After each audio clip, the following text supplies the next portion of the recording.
And we are live. This is Dark Journalist. It's fantastic to have everyone here for part 2 of the X series, part 30. And this is kind of interesting because Saturday nights always bring out a very different kind of feel. And because we usually do the shows Friday at 7 p.m. Eastern.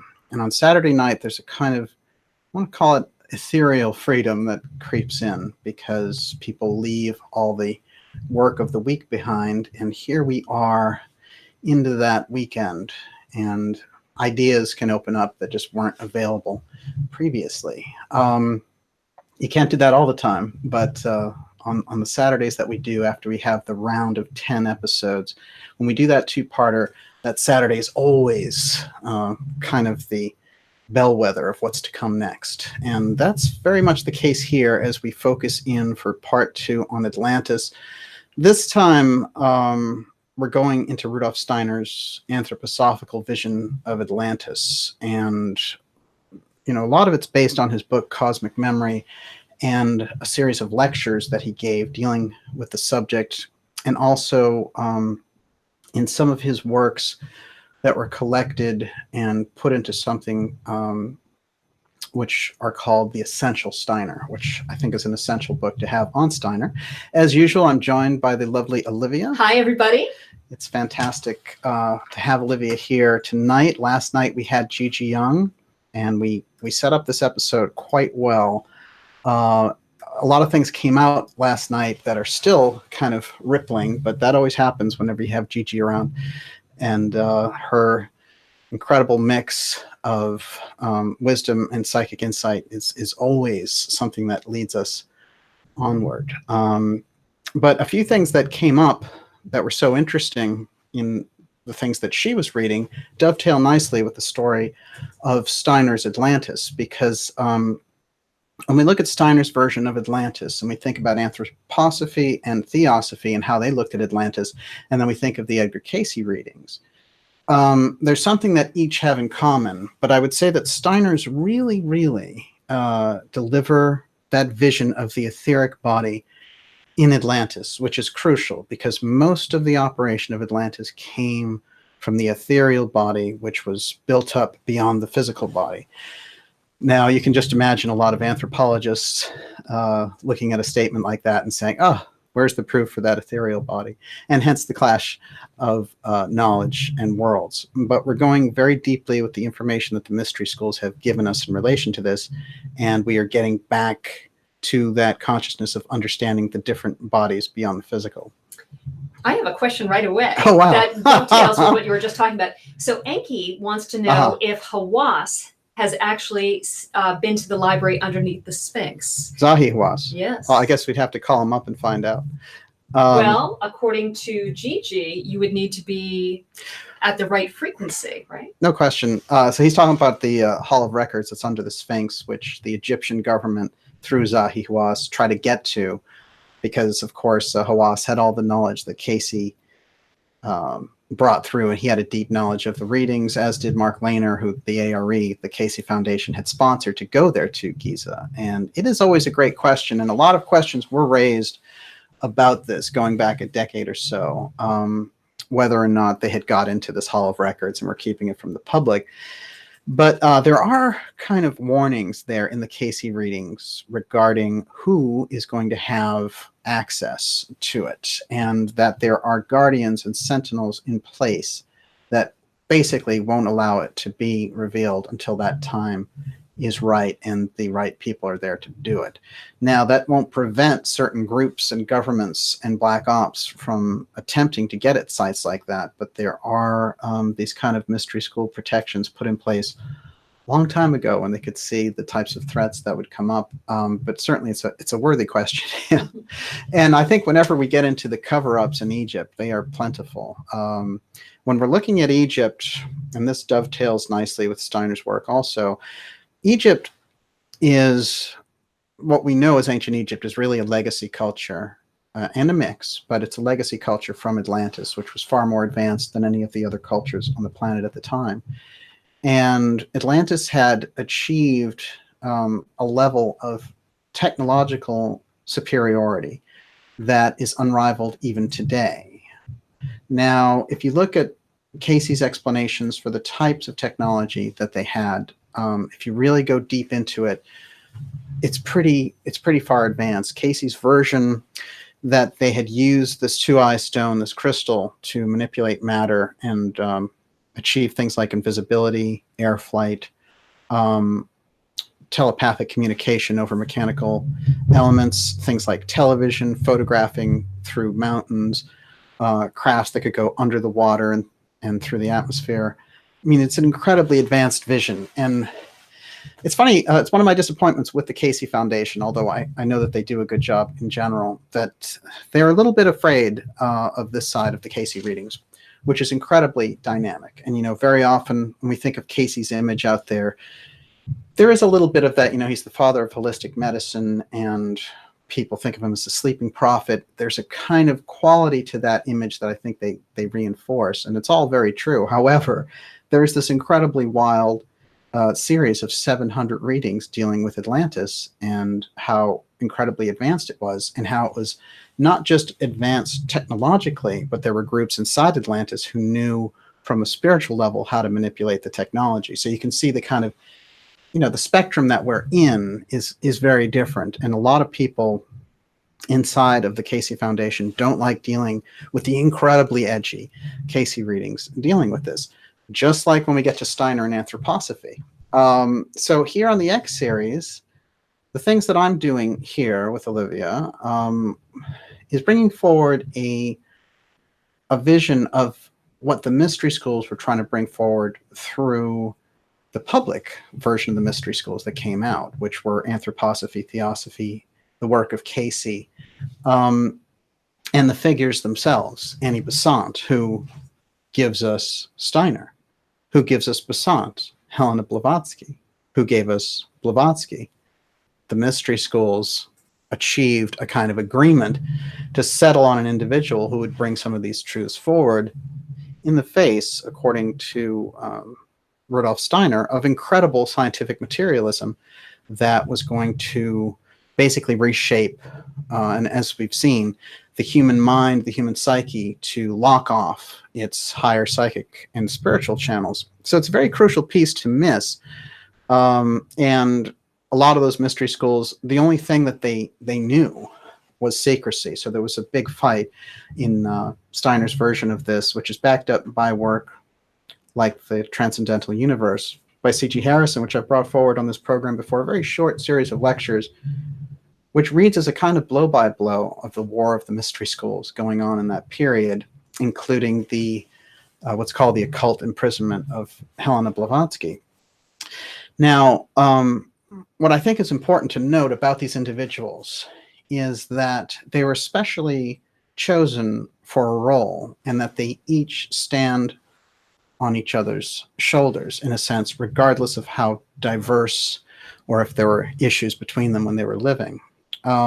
There's no question, as I just went through, that this chain that goes Blavatsky, Besant, Steiner is definitely how we get modern-day anthroposophy, even though Steiner broke off from it. And I'm going to go to his quotes as to why he did that.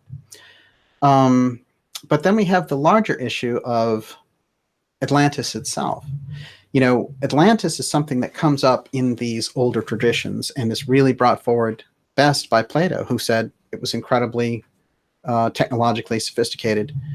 And he gets this story down through a relative of this priest in Egypt who has this testimony of a land that existed 7,000 years earlier, and how the Greeks had fought off this incoming barrage from this advanced culture, and how they were real heroes. And in the Egyptian mysteries, they had kept the story of Atlantis, of course, because the mystery schools carried everything. If you're familiar with the X series, all the Apotheum, all the X Steganography that the mystery schools held through those periods. And if you look at the Book of the Dead or the characters in the underworld, they all have the X, because the X was the memory of this incredible disaster that took place as a result of the misuse of high technology, creating this Apotheum reality distortion effect, which basically turned the world upside down. and caused massive convulsions and inundations and devastation. Now, there are people who go back there and say, well, there's evidence for a comet strike. And other people will go back and say, well, there's maybe evidence for a pole shift. And I agree 100%. Those things are there. But the mystery schools specifically go into detail that Atlantis misused the technology of what Casey readings call the Tuaoi stone. That's where we're focusing in. That's what brought about the destruction of Atlantis. First, it split it into 3 islands. Next, it sank it beneath the waves over a long period of time. And there's some other very, very innovative material when you get around Atlantis dealing with the Steiner and Casey work, because they also talk about the hermaphrodite and how humanity, as we know it today, didn't split. It was all male and female in one. It didn't split until 200,000 BC. Let's get our heads wrapped around that. You're not going to find that in the anthropologist's notebook. How about this? In 50,722 BC, there was a world meeting about how to get rid of the dinosaurs using incredibly, basically what is described as a laser death ray through the Tuaoi stone that all the countries had to agree to, all the different parts. Now, in traditional history, the dinosaurs were knocked out 65 million years ago. So what's the difference here? Why are we getting different stories? Strangely enough, there's a lot of Mayan pottery which shows what look like prehistoric animals. So how do we get a different story? How do those dates get so separated? I always thought 65 million years was pushing it anyway. Don't you think that's a little bit of a stretch? Yes, I do. So what we have is 2 divergent stories. And you know, dark journalism, as I've described it, is all about the official story, the counter story, and then underneath that, junk conspiracy. The official story, in this case, there is no Atlantis. There were just very primitive groups. They had no advanced anything until somewhere around 4,000, 3,000 BC. They started to get their act together. But before that, they were just hunter-gatherers. All the evidence that's come forward in the past 200 years of any sophisticated research proves completely the opposite. So we're stuck in a weird situation where, you know, they want to believe what they want to believe. And as a result of holding that information and being kind of the Ministry of Archaeology and the Ministry of Science, they've let the public down intentionally or otherwise. My guess is it's more based around institutional arrogance. Let's put it that way. But I also think there are other reasons behind it also. So we're going to go into that. But the mystery school information is very clear. Atlantis existed, and it went beneath the waves. Now, all the traditions agree on this. Somewhere around 10,000 BC. If you go to the Casey work, if you go to Steiner's work, I found an exact quote for him matching the same date as Casey, which I'll read tonight. So the tradition from the mystery school angle, anthroposophy, theosophy, the Casey work, the Rosicrucian overlap, that's all 10,000 BC for Atlantis. Where was Atlantis? Let's get this situated. On one side, you know, Plato, Casey, and Steiner, theosophy, all agree that on one side it's touching Africa, and on the other side it is touching basically Yucatan, Florida, that whole end of the coast, of the east coast of America. So therefore, you know, you can imagine a continent stretching that far. That was its location. Those traditions agree upon it, and there's a lot of evidence that that is true. Now, people have talked about a lost land, which is also accounted for in the mystery schools, and that's Lemuria, called Mu by James Churchward, who is a leading investigator on this. And if you go, you will find there was another lost land that was in the Pacific. So that's where most of those legends came about. The poles shift, the earth tilts, those two go underground, and other lands rise up. by the way, this is supposed to happen again. So this is an ongoing chain in the story. So what happens when civilization is devastated and goes from this very advanced place, much the same as our culture would go with all of its Apple technology and Wi-Fi and all the rest of it. If you had some major EMP event or nuclear event, then you could really knock out pretty much all the development that we've had in civilization up to this point. So you'd go back to a situation where people would remember these things, and there'd probably be a small group somewhere that remembered exactly how to make this stuff. And they would put in place safeguards so that it wouldn't fall into the wrong hands again. This is the nature of the description of the situation by the mystery schools that has been handed down to us as a legacy. And it's a great legacy. And we really have only got our hands on it since the late 19th century. So what have we done with the legacy? That's a good question for us to ask also. But before we get into that question, I'm going to go into Rudolf Steiner and why he brought this forward in the first place and what was his attraction to theosophy that became the incredible spiritual science movement of anthroposophy with all of the knowledge that came out of that. But before I do that, Miss Olivia. I may not say much tonight because my throat is a little sore. Oh, okay. Okay. So, no, it's okay. You can just go on. Go ahead. No problem at all. A whole thing I wanted to know, since Crowley channeled, I guess it's Aiwass in the pyramids in Egypt, you wanted me to ask you if this is a possible meaningful link? It is. No question. Well, it's not a link to Hawass. It's Aiwass, is what he said. Yes, it is, but it's kind of a weird coincidence. Oh, I see the name, yes. Mm-hmm. I see. Well, that is fascinating. Do you want to address No, Crowley at all? I think somebody else's theory about Hawass being the reincarnation of Khufu is better. Okay. You know, someone who took too much credit. No, the thing about Aiwass and Crowley, we are going to go deeper into that. What I will say is this, is that Crowley had access to what they called left-hand schools. And that's the darker side of the mystery tradition. So where they were coming from and the knowledge that they possessed is not to be underestimated. And their motives over time, where they're coming from, I think have become obvious, that they want to use the information to dominate. And I think that they are the great hazard for the vast majority of the mystery schools who are bent on moving the culture forward, moving humanity forward.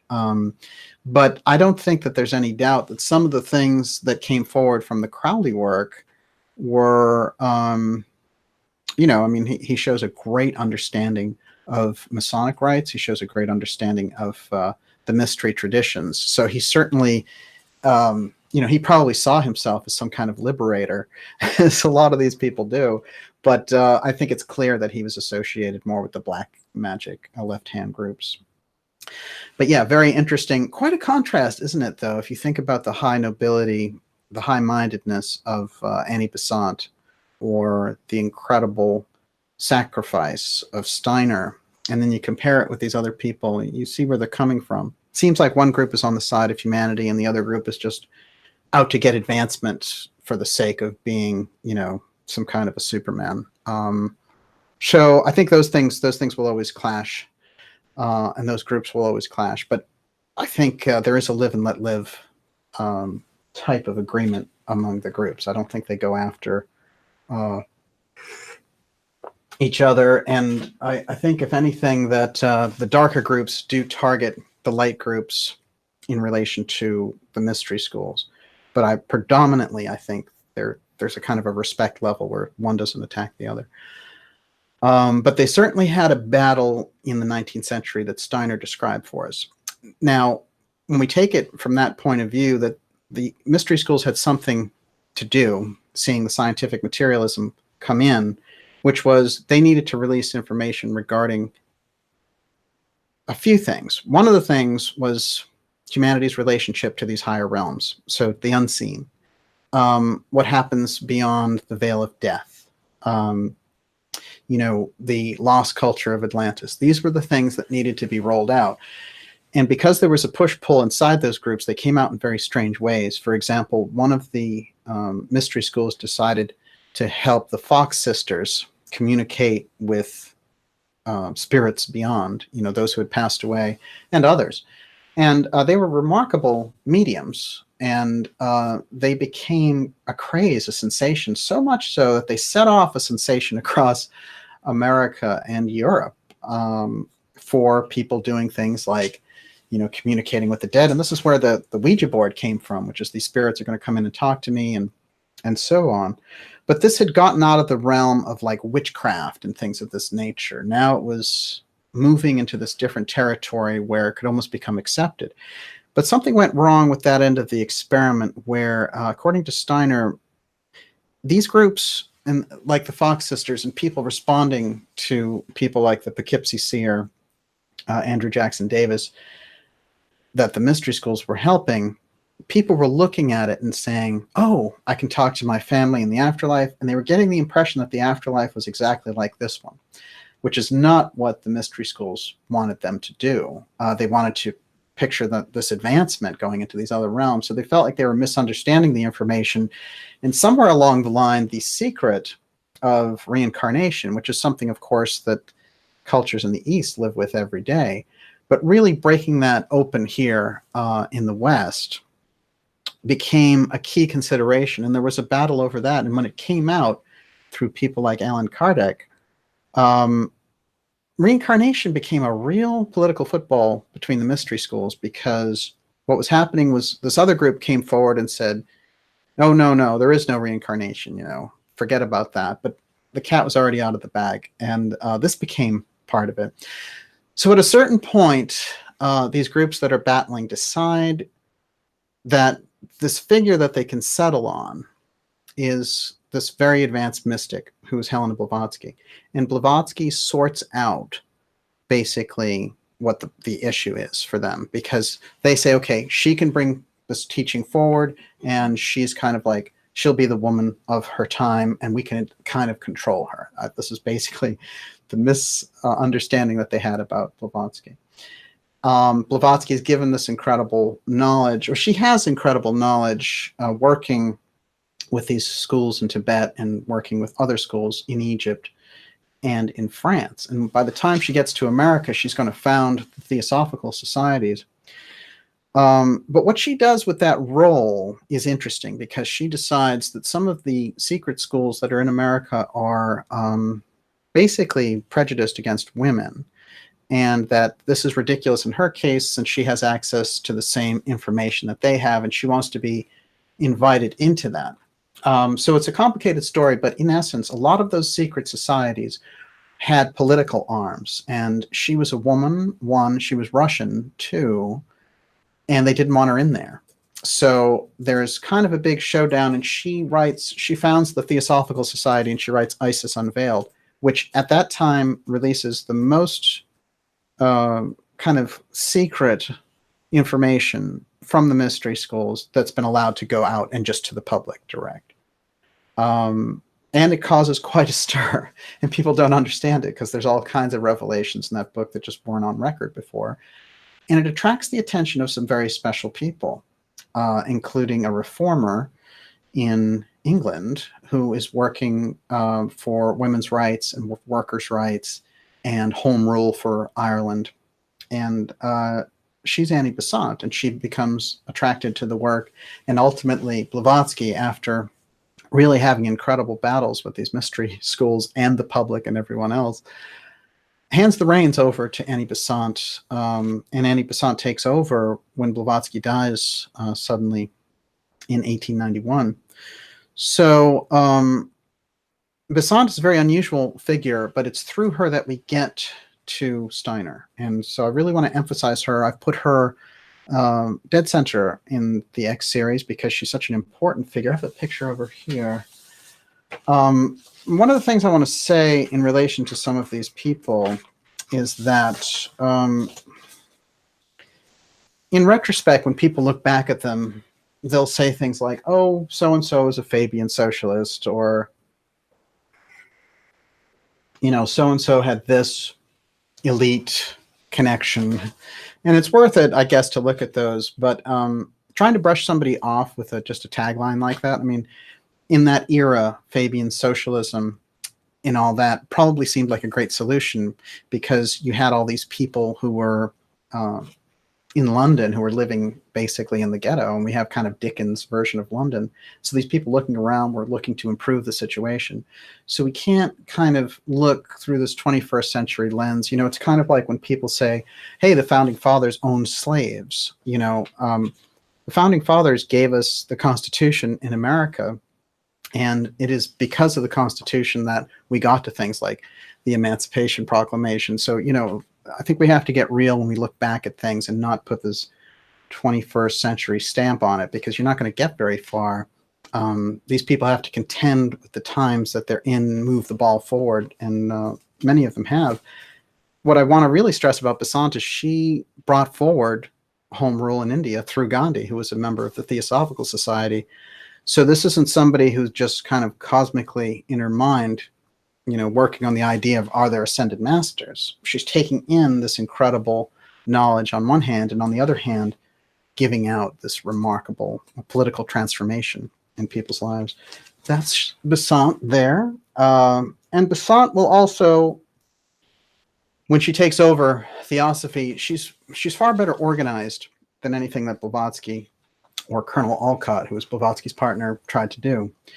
And what she tries to do is set up different lodges for Theosophy in different countries that are crucial, but put one person in charge so it doesn't become too much of a competition. And in Germany, the person that she chose to run the Theosophical lodges was Steiner, who had shown some real promise coming forward and speaking on these matters. Now, Steiner's a little unusual for this end of the spectrum, the whole esoteric end of the spectrum, because he was a normal, you know, scholar, professor, math, science, philosophy, and had done respected books on Goethe, and had done books on Nietzsche and things like that. So he is somebody who is already very highly developed. And in those circles, if you start talking about spiritualism or theosophy, you're not really greeted too well. So it's a big risk for Steiner to do this. But he does it, in fact, and he changes the tone of theosophy. He starts to give it an intellectual completeness that was lacking, say, in the incredible revelations of someone like Blavatsky. He was a more organized thinker, I'll put it to you that way, and had incredibly penetrating spiritual vision, as did Blavatsky. So that is Steiner there. That's a photograph from 1903, where he is really making a difference now in theosophy.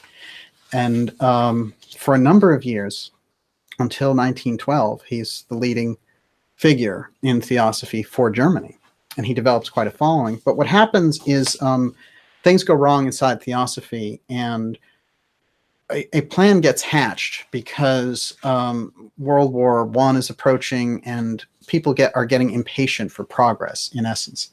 And so what happens is that they decide that all the teachings that were coming through theosophy, through the masters, through Blavatsky, talked about a world teacher. And they decide how that's going to manifest. And the world teacher is going to be brought through a Hindu boy named Krishnamurti. So this is how the split with Steiner happens. Now, Steiner sensed in this a kind of opportunism and impatience that was not a good signature for theosophy. He also felt that Besant was being influenced by the wrong people, and even being psychically targeted to change the tone of theosophy. He really felt like the darker impulses were pushing her into this, and he felt it was a great tragedy because she was so incredibly high-minded. But they asked him to support this whole push behind Krishnamurti and the world teacher and the Order of the Star, which was they were going to take all the numbers that they had for theosophy and organize it around this world teacher who was going to give us a message of peace, brotherhood, and really kind of enlighten the culture. It's a great idea. And they had an incredible person there in Krishnamurti. Unfortunately, it was just something that they had dreamed up. They went too far, and there was an impatience to it. It's interesting too, because I want to mention that Steiner himself, when World War I hits, is also incredibly disappointed by the fact that the public hasn't latched on more to the mystery school teachings. So there's something in that development of the mystery schools I feel that we need to understand in order to get into Steiner and his work. I think now with that background, we get a little snapshot of it. And I want to remind everyone that you're watching Dark Journalist. I want to advise you to go to darkjournalist.com and sign up for our newsletter. That's something that keeps you and I in touch. We've seen the massive social crackdowns. That is the order of the day, Olivia. It is. We've been talking about it. Press for Truth is one that they really took out, which has been there as a staple for years and is hardly, right wing or anything like that. And so now they're just going after everybody who doesn't toe the line. And, Facebook is a horrible sham. What can we say? But if these other, the other social media networks, we see them following suit one way or another. So what happens is it's very important for this work to continue that you and I stay in touch. And the best way to do that is just sign up for the newsletter. It's the easiest and the best. I've got tea, if you want to. I have tea too. Okay, I just wanted to say, Carly is in the chat tonight, in the ideas room. Fantastic. And she said, I served a woman, elderly, who used to work with Steiner.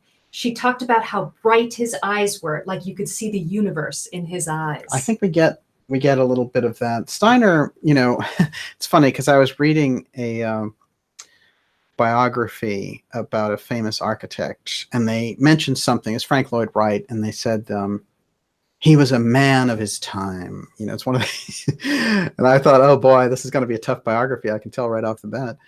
And but then I was thinking to myself, Steiner is such a man out of time. He was so advanced. And this is the nature of some of those initiates that come from the mystery school and come forward and basically sacrifice their lives for the work. And we're all the great recipients. So far from being just some character in a late 19th, early 20th century theme. I mean, certainly he had that aspect. He understood the world he was in.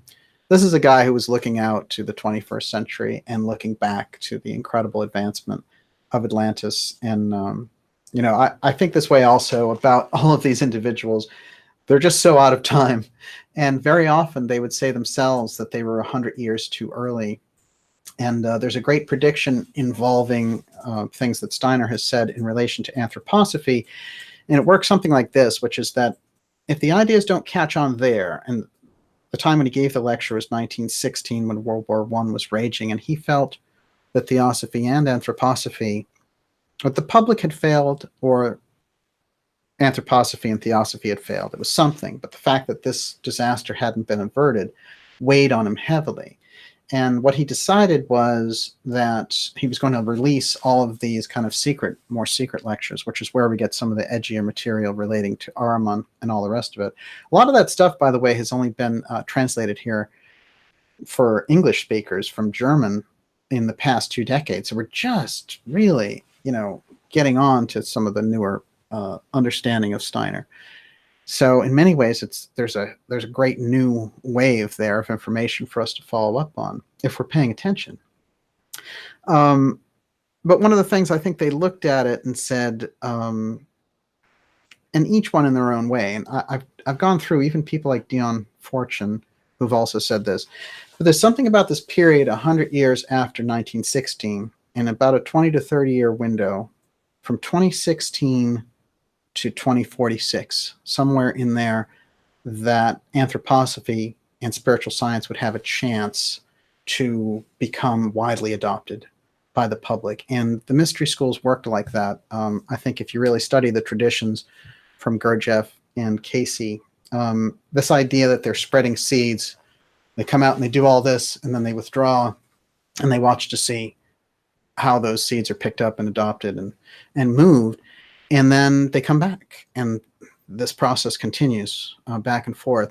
But certainly with them making a prediction about it, I think we're in this period.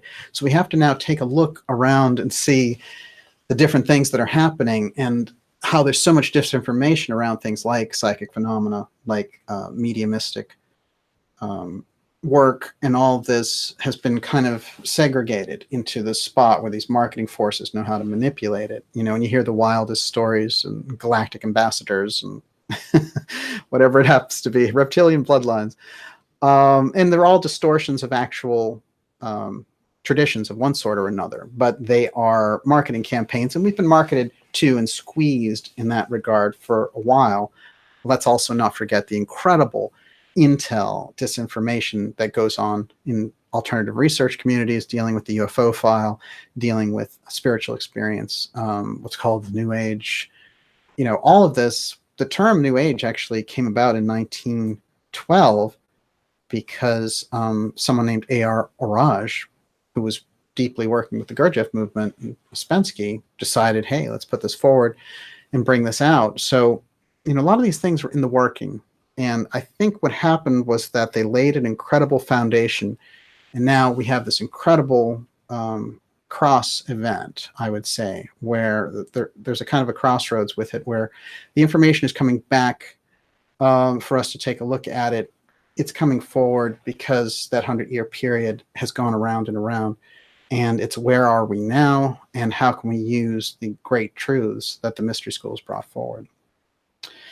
So that's definitely where it's at. I'm going to get into now Steiner's version of the disaster, the rise and the disaster apocalypse of Atlantis at the end, and the dispersal of all their incredible information to these other major centers, like Mexico, like Egypt, with the Mayan civilization in Mexico, and with the Incas, and so on. So we're going to get into that. Before I do, Miss Olivia, you're up.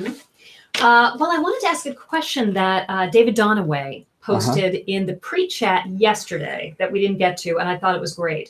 So he said, Casey foresaw apocalyptic future events, a period of purification involving natural disasters dramatically altering the surface of the earth, wars, economic collapse, and socio-political unrest that could be averted if humanity changed its behavior. The future as variable probability.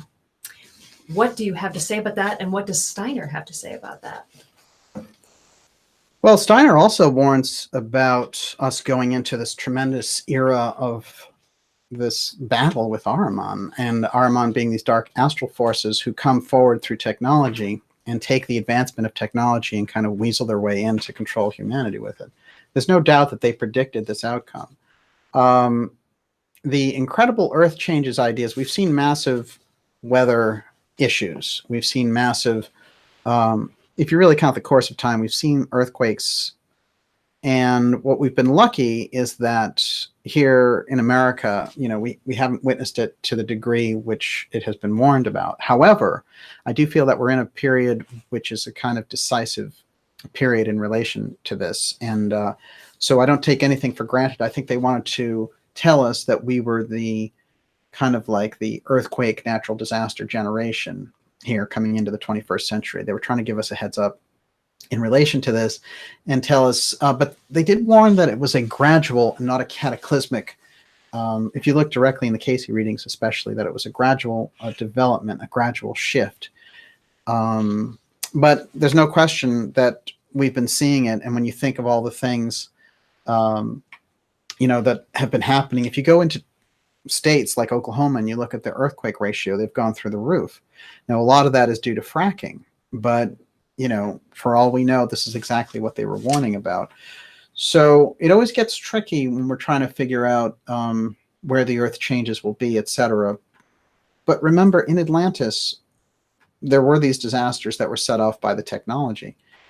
And if you look at these traditions, what the mystery school traditions are trying to tell us is that, you know, the widespread reincarnation of people who lived in Atlantis, this is the period that we're in.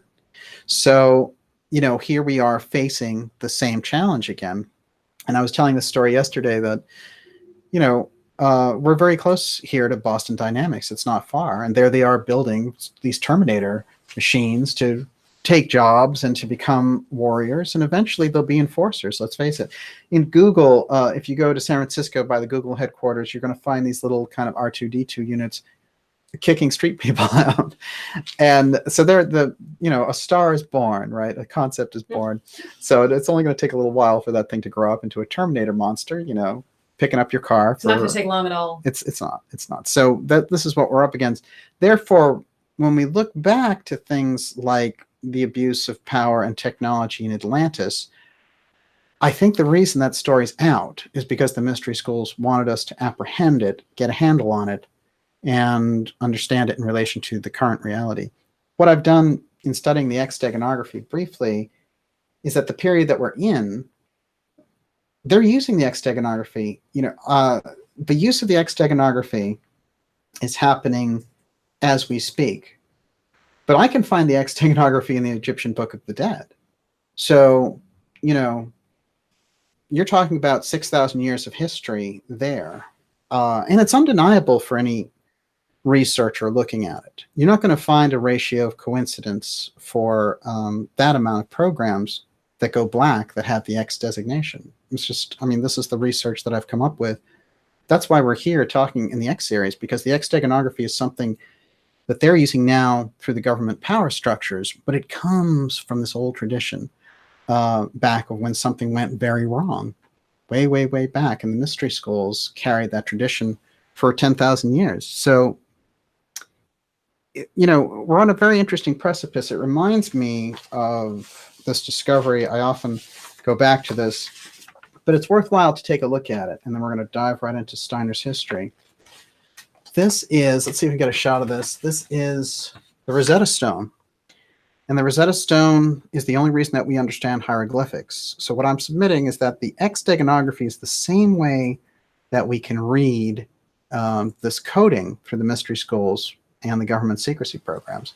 What you have basically here are the hieroglyphs on top. You have a proclamation document here in 3 different languages. And here on the bottom, you have Greek, which saves us all. Well, you have Coptic, Demotic, Egyptian here. And on the top, you have hieroglyphics. So they would have been able to do it from the second one too. But in any case, here's the script. That's the only reason. Otherwise, all of the temples, all of the major structures, the walls of the King Tut's tomb or whatever, they would all be pretty pictures without this. So the Rosetta Stone gives us the foundation of solving it, because the proclamation was the same thing in 3 languages. Therefore, we were able to decode the Egyptian hieroglyphs, which is the gigantic breakthrough in history. When was the stone found? 1799. So basically, you're talking about a little over 200 years since we've been able to do that. Do we have all the answers about what the Egyptian civilization was? No, absolutely not. Most of the answers that they've come forward with about it are based on research done in the 1800s. Well, they have ground-penetrating radar, satellites, and everything else. Probably should change the story a little bit, don't you think? So this is the nature of the situation that we're in, that there are groups that just want to feed us a very kind of mundane version of America's, the world, our role, Egypt's past, our ancient history. And we have to break out of that. It's not easy, because what's in a continual kind of suggestion, you start just to think it automatically, because that is the way that it's thought of. When I've done the research, when we've looked at it specifically, there is no question that the version of history that is submitted is largely false and largely based on certain types of assumptions. I want to cite here real briefly Augustus Le Plongeon, who solved so many of the Mayan hieroglyphs, and he came forward during a time to the American Archaeological Association, and he said, look, I've solved it, look at it, you can do these things. And a number of people there were interested, but they shut him down. Why? Because we were taking over so much of the Indian territory, and we were having so many problems with Indians that it was going to be this great PR for the native cultures, that here was this advanced native tribe down there in Mexico that had advanced astronomy, they had advanced language, they had advanced mathematics. They didn't want to hear it. So fine, they had that political struggle then. Well, it's 150 years later. Do you think we can have Le Plongeon's work looked at now in a professional fashion? So the institutions are not giving us the real history. The mystery schools knew that this is how they were going to handle it. So they've let the truth out through other channels. And that's why we're here speaking about it. Can I ask you two questions? Okay. Sure. All right. So Cliff High is here tonight. And he wants to know Hello, the Cliff. actual title of the book that you call the Egyptian Book of the Dead. It's the traditional Egyptian Book of the Dead. That's the actual title of it. So, and they, you have versions and variations, but what is commercially understood as the Egyptian Book of the Dead is what we're referring to. And Krista Cox said something I just found profound.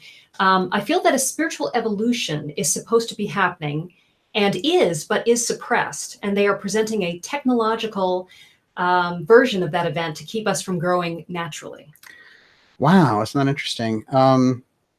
There's no doubt that there's this idea that regular brainwashing isn't enough. And so we're going into a whole different kind of brainwashing, which has to do with entrainment. And there is technology that's employed there to do that. And they've done tests with it. I've referred to these tests where they use these subliminal messaging things. And we've gone into entrainment before. Specifically, it's one of the pet interests of Catherine Austin Fitz. So she's done a number of very compelling shows on it. The technology in the wrong hands is definitely dangerous. And if you've seen how the media, the kind of mainstream media lies, then you can easily say, well, once they get their hands on the technology to brainwash people with it, we're going to have even more disinformation and more lies from them. So who holds the technology is going to be very important. And that's why the transparency is key about how the technology works. That's why the X technology, which resides inside the UFO file, is something that is very crucial, because when you get into areas like breakthrough energy and all the rest of it, they do guard that because, in a lethal fashion, because what you're doing is you're determining a social ecology, looking at an oil-driven dollar. So if you're coming forward and you have different technology that can create breakthrough energy, and we've seen breakthrough energy even completely unrelated, just looking through the work of people like Tesla and looking through all these different institutes. Of course, we have Susan Manowich on this program often from New Energy Movement. And she's into so many different projects dealing with alternative energy, so that they know that it's coming, but their control, I think, on top of it, and the way that they control the population about it is crucial. It reminds me of when Tesla said that when Edison said that Tesla's work was dangerous, and because he didn't want alternating current to beat direct current, which was far inferior. And so they had these demonstrations where he executed an elephant in a public setting to show it. I mean, this is how these people think. And I think Edison is kind of a good snapshot there about what they'll do to prevent the public from advancing on that front. Is that the last one? That's okay, it. Fantastic. It's great to have terrific people in the audience. Yeah, Gigi's here too. Hey, Gigi. Wow. We've got the all-stars in the audience now. And I think the way that I look at it is, what we're doing when we come to the end of the 30th episode here, part 2 of the 30th episode of the X series, what we're looking at is something that goes through technological hands, technological advances, political situations, the black budget. I was looking at all these things individually, and there was something that didn't add up about it. And something about the X Steganography helped me to connect them better, because I would always see mystery schools, secret society influence around government programs. And, we've tracked that through. We even had something where there was going to be an ex-president in 1945. It was going to be Henry Wallace. So you can see how far up the theosophical chain and how important that movement was. And so I think if we understand the picture of the mystery schools, one of my quotes to sum it up is that it's the war of the mystery schools gives us the deep state. If we can understand that, then bringing in the mystical aspects of the mystery schools and how they have this incredible geopolitical, economic, and societal influence, we get a much better vision of the reality that we're in. Let's put it to you that way. Okay. Rudolf Steiner. Rudolf Steiner and Atlantis. Let's say this first, that Steiner, his version of Atlantis, features an appearance from Ahriman. And Ahriman is a very dark astral force that Steiner is predicting in the future will confront humanity technologically and shut him off and her off from higher spiritual centers by trying to basically install them with technology to block their higher access to their intuition and higher mind. So I think his descriptions of it now, almost a century ago, are so alarmingly modern that when I've read them and demonstrated them on this program, it's kind of a shock, really. So he's telling us about something, and what I've determined after looking at Steiner's work is that he's really basically telling us three things. You know, Steiner's so much, people know him through Waldorf schools because he founded those. Biodynamic farming, that is a Rudolf Steiner contribution, and it is mighty, really, especially when we look at the farming situation now. Anthroposophy, you know, eurythmy, which is the movement art and has all the dance and the mystical dance. You know, so he's so throughout these areas that people, I think when looking at him, they see him as this Renaissance man who did all these things. But really, when I studied his work, three things kept coming up that were crucial. One of them was Ahriman and his effect on the 21st century that we're in.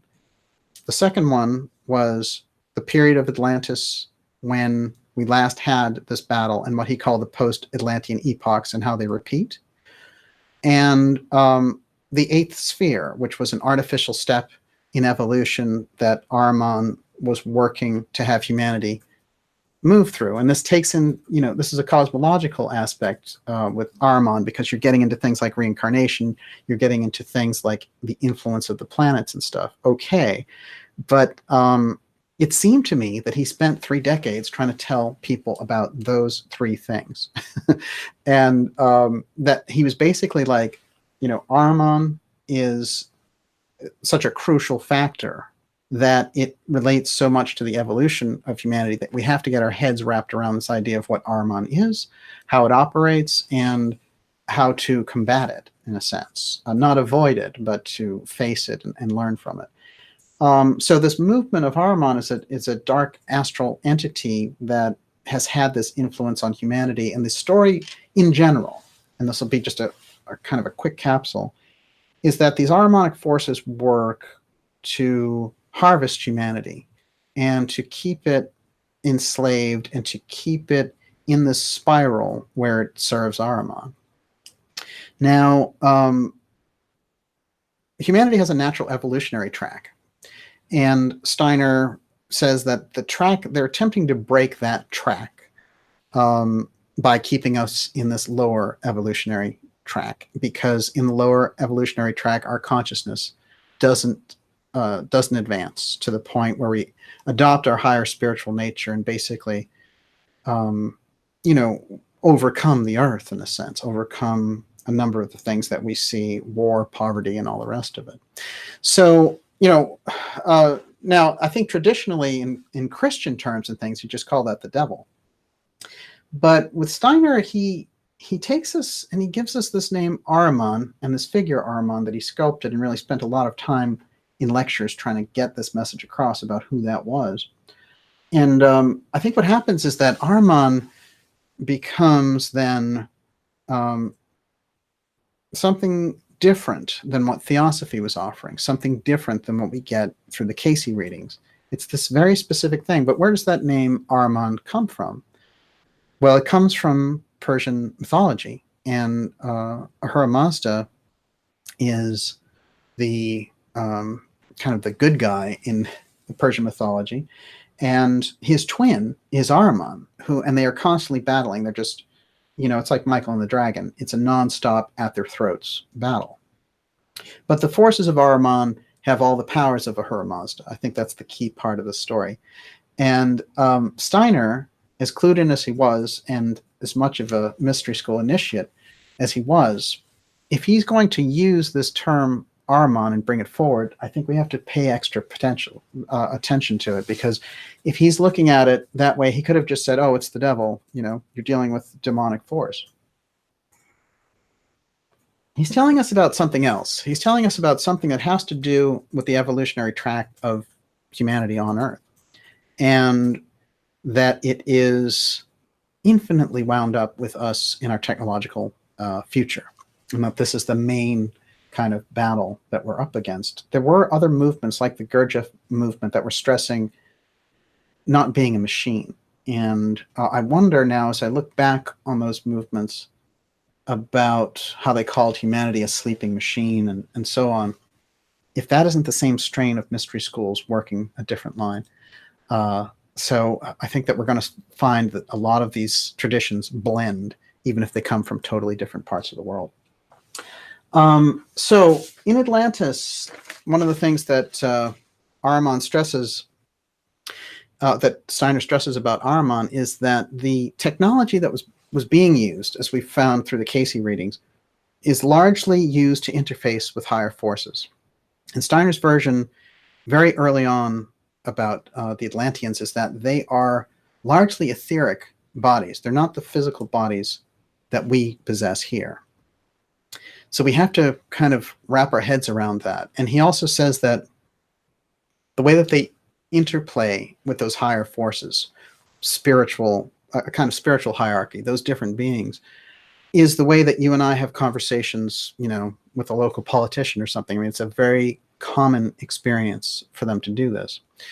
And what happens over the course of time is that the Ahrimanic forces take control of the technological aspect, and they drive humanity to very base level.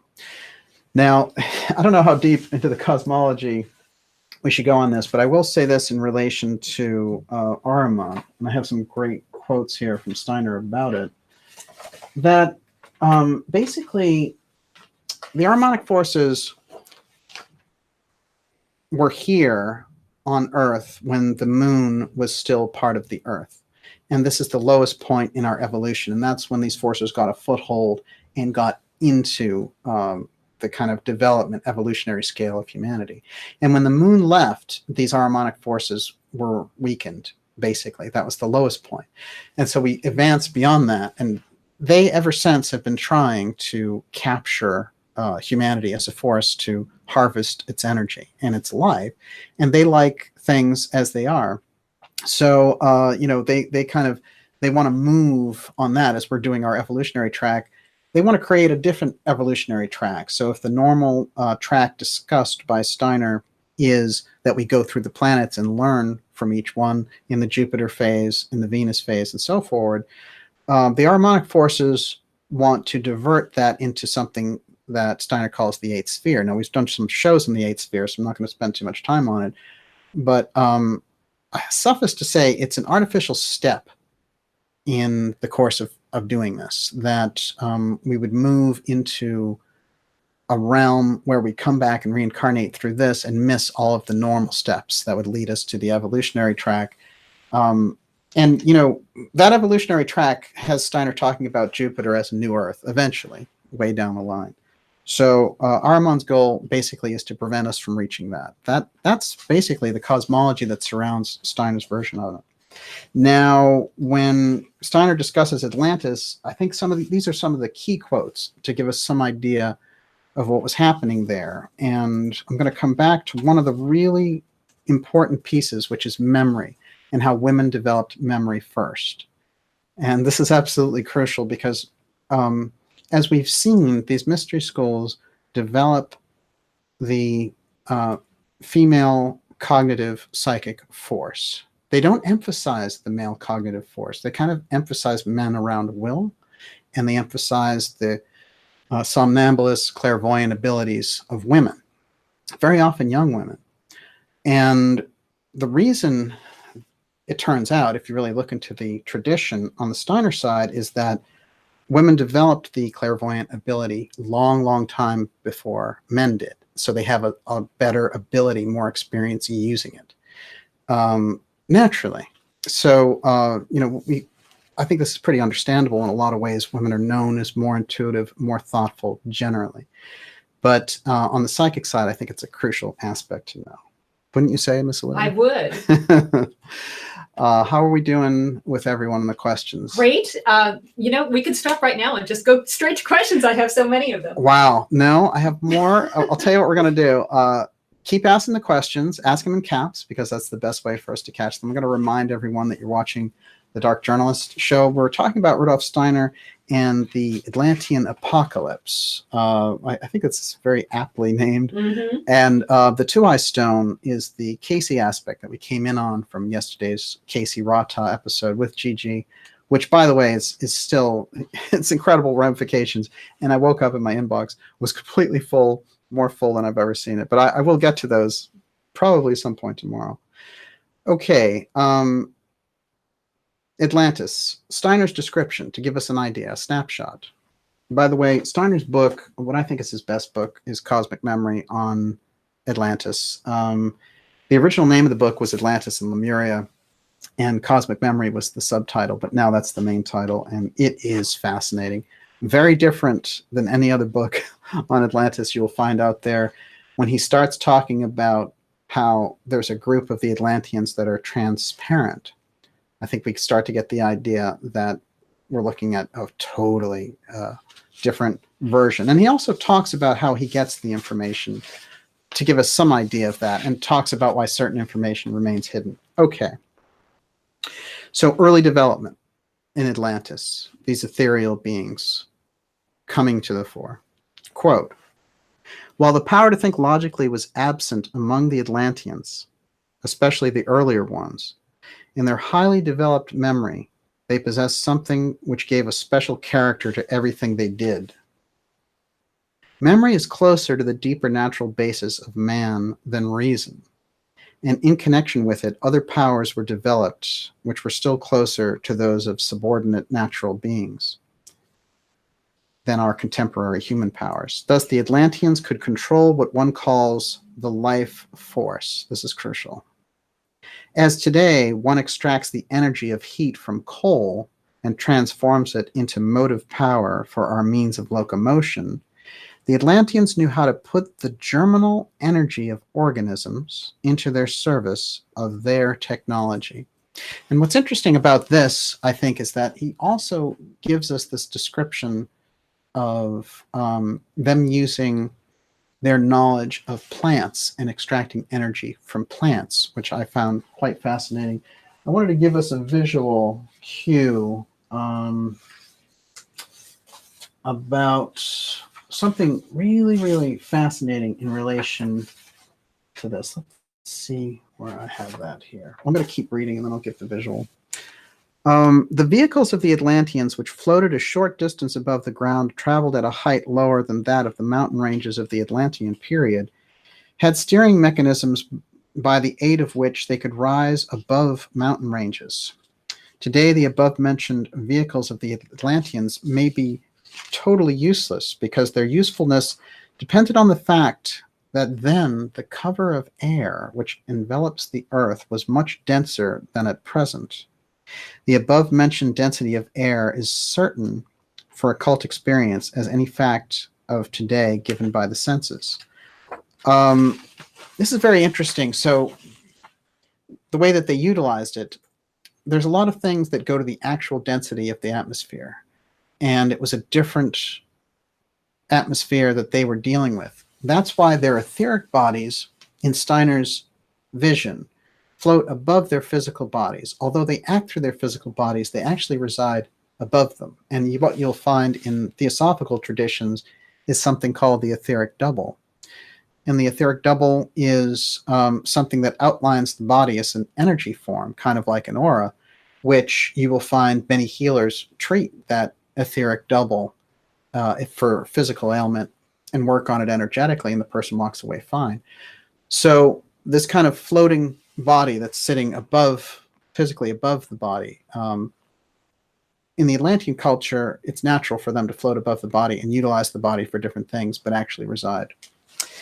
All right, now let's get a quick snapshot of Ahriman Atlantis and that connection. Again, Steiner, quote, Mighty and ominous powers of nature were thus let loose by the deeds of men, leading eventually to the gradual destruction of the whole territory of Atlantis.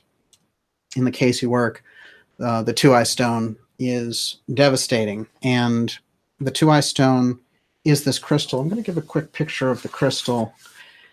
There was a NASA engineer who was fascinated by Casey's concept of the Tuaoi crystal in the readings, as I've been very fascinated by it for years. But one of the things that's interesting about it is he decided to build an actual model of what it would look like based on the Casey readings, try to figure out what it could do. And this is what he developed in 1974, working on it. That's an actual engineer's drawing of the Tuaoi stone. This crystal and the way it's described had the ability, on one hand, for the followers of Emilius, who was kind of this high spiritual group in Atlantis, they could interface with higher beings through the crystal. They got information from them. They derived healing from them.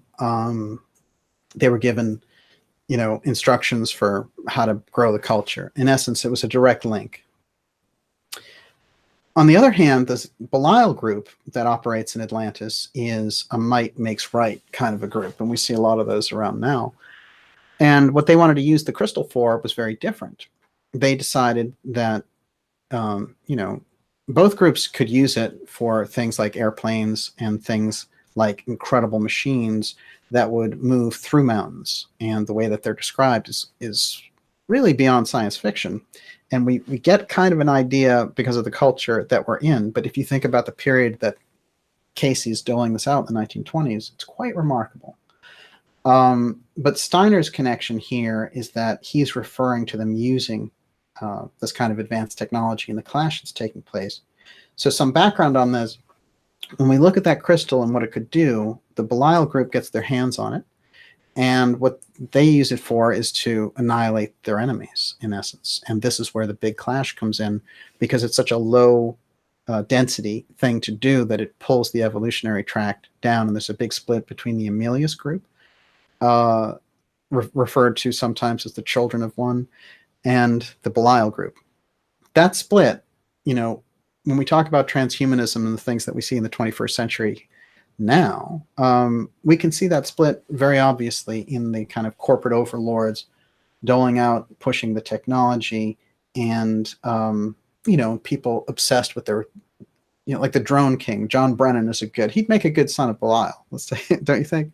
Mm-hmm. He's kind of like the perfect object. And interestingly enough, a guy like that, he sends out, one of his people, basically, Luis Elizondo, to try to take over the whole UFO field with this phony TTSA Tom DeLonge story, this counterintelligence CIA agent. You can see, these forces are still active now. I think it becomes more and more obvious. I want to remind everyone that you're watching Dark Journalist, and I definitely go to darkjournalist.com and sign up for the newsletter. Keep us in touch with each other, as we know the X series is reaching a kind of level where we need that back and forth between us. And the only thing that's going to happen is you'll get every Friday a newsletter letting you know what guest is coming on and what story, what issue we're covering. So it's really very simple, but I suggest you do it because people rely, and I think it's natural, but with social media, you just think it's going to be there. But with this incredible fascistic crackdown, when you get into information like this, I'm sure they'd be happy to get rid of it when they get around to it. So let's make sure that we're online with each other and sign up for that newsletter. Keep us in touch. And I'm going to tell you a few more things about that as we go. Okay. Now, Steiner's giving us that impression there, and I'm bringing in the Casey Tuaoi stone to describe the technology he's talking about. Catastrophes of air and water. Atlantean humanity, the portion of it, that is, which did not perish in the storms and disasters, was compelled to migrate. So remember, now we have 3 islands in the Atlantic, and they stretch on one hand side to the Mediterranean and on the other side to the Gulf of Mexico. So these groups, seeing the kind of earthquakes and weird things going on with the wars that the Sons of Belial are causing, setting off volcanoes and things like that, they start to get out of there. And that's where we get the migrations to the Mayans. That's where we get the migrations to the Egyptians. That's where we get the Pyrenees and these strange stone builders. So continuing now with Steiner. As a result, too, of the great storms, the whole face of the earth changed. The face of the earth has changed. So the Tuaoi stone is causing this incredible upheaval. Supersensible, supernatural forces were placed in the service of lower instincts, passions, and desires. Supernatural forces were placed in the service of lower instincts, passions, and desires. Human figures would arise that were monstrous and grotesque in size and shape. This is interesting. Genetic experiments. Other beings had, since the middle of the Atlantean time, been making themselves felt. The leader of them may be called Ahriman. So what Casey's calling Belial is what Steiner is calling Ahriman. There's not a great crisscross in the research between Steiner and Casey. We've just made the link. The Belial group that Casey's referring to are the Ahrimanic forces that were being set up to deal with here in the 21st century, but we have a history with them. That's important. All right, there's a reference to giants here. Now, there's history and there's cosmology. There is evidence for giants, but I think the really hardcore historical evidence, a lot of that has been covered up. But certainly even in the stories of the Bible, and if you get into any of these cultures, they all have these stories of these groups that were incredible, tall supermen attacking. And over time, they become more and more barbaric. Maybe even if at one point they were a respected part or they were a communal part of this whole thing. But let's see what Steiner has to say about giants. Quote, just at the time when Atlantis began to sink, there was a great contrast between men who were good as to their qualities of soul and were a race of smaller men. And the giant forms who were wicked, there's a kind of biblical term, wicked, and in whom everything turned to flesh. There were people whose inner nature was correctly balanced and who were normal. These were the men that the Atlantean initiates could do the most with. They were the most capable of evolving higher. So somewhere in these genetic experiments, they create these giants to dominate things. Now, what's interesting, in the Casey stories, he has these things called automatons. Now, an automaton is a robot. That's what the term is for a robot. So when we see this great move for robots, and we see this incredible push for robotics and automation, and we hear this echo of this story in Atlantis and how they had to put down these, quote, giants, I think that we're getting, something that we can roll around and really have a strong echo for. So that gives us, I think, a little bit of a hint, but there's a word there that he said Atlantean initiates. The Atlantean initiates that we demonstrated last night met with Ra-Ta to place the Hall of Records in Egypt at Giza, beneath the paw of the Sphinx. That's the real kind of source of the mystery schools that we have set up in Egypt, which becomes the Poseidia elders through Ra-Ta and Hermes create the Giza Plateau, and then the Egyptian mystery schools carry this memory, and they use the X Steganography from this incredible deluge, destruction, Apotheum disaster that the Belial group or Ahriman caused. So we have a much better snapshot now from paying attention to the mystery school tradition. Let's take another closer look at what he happens to say about the initiates and how they were looking at who they could use.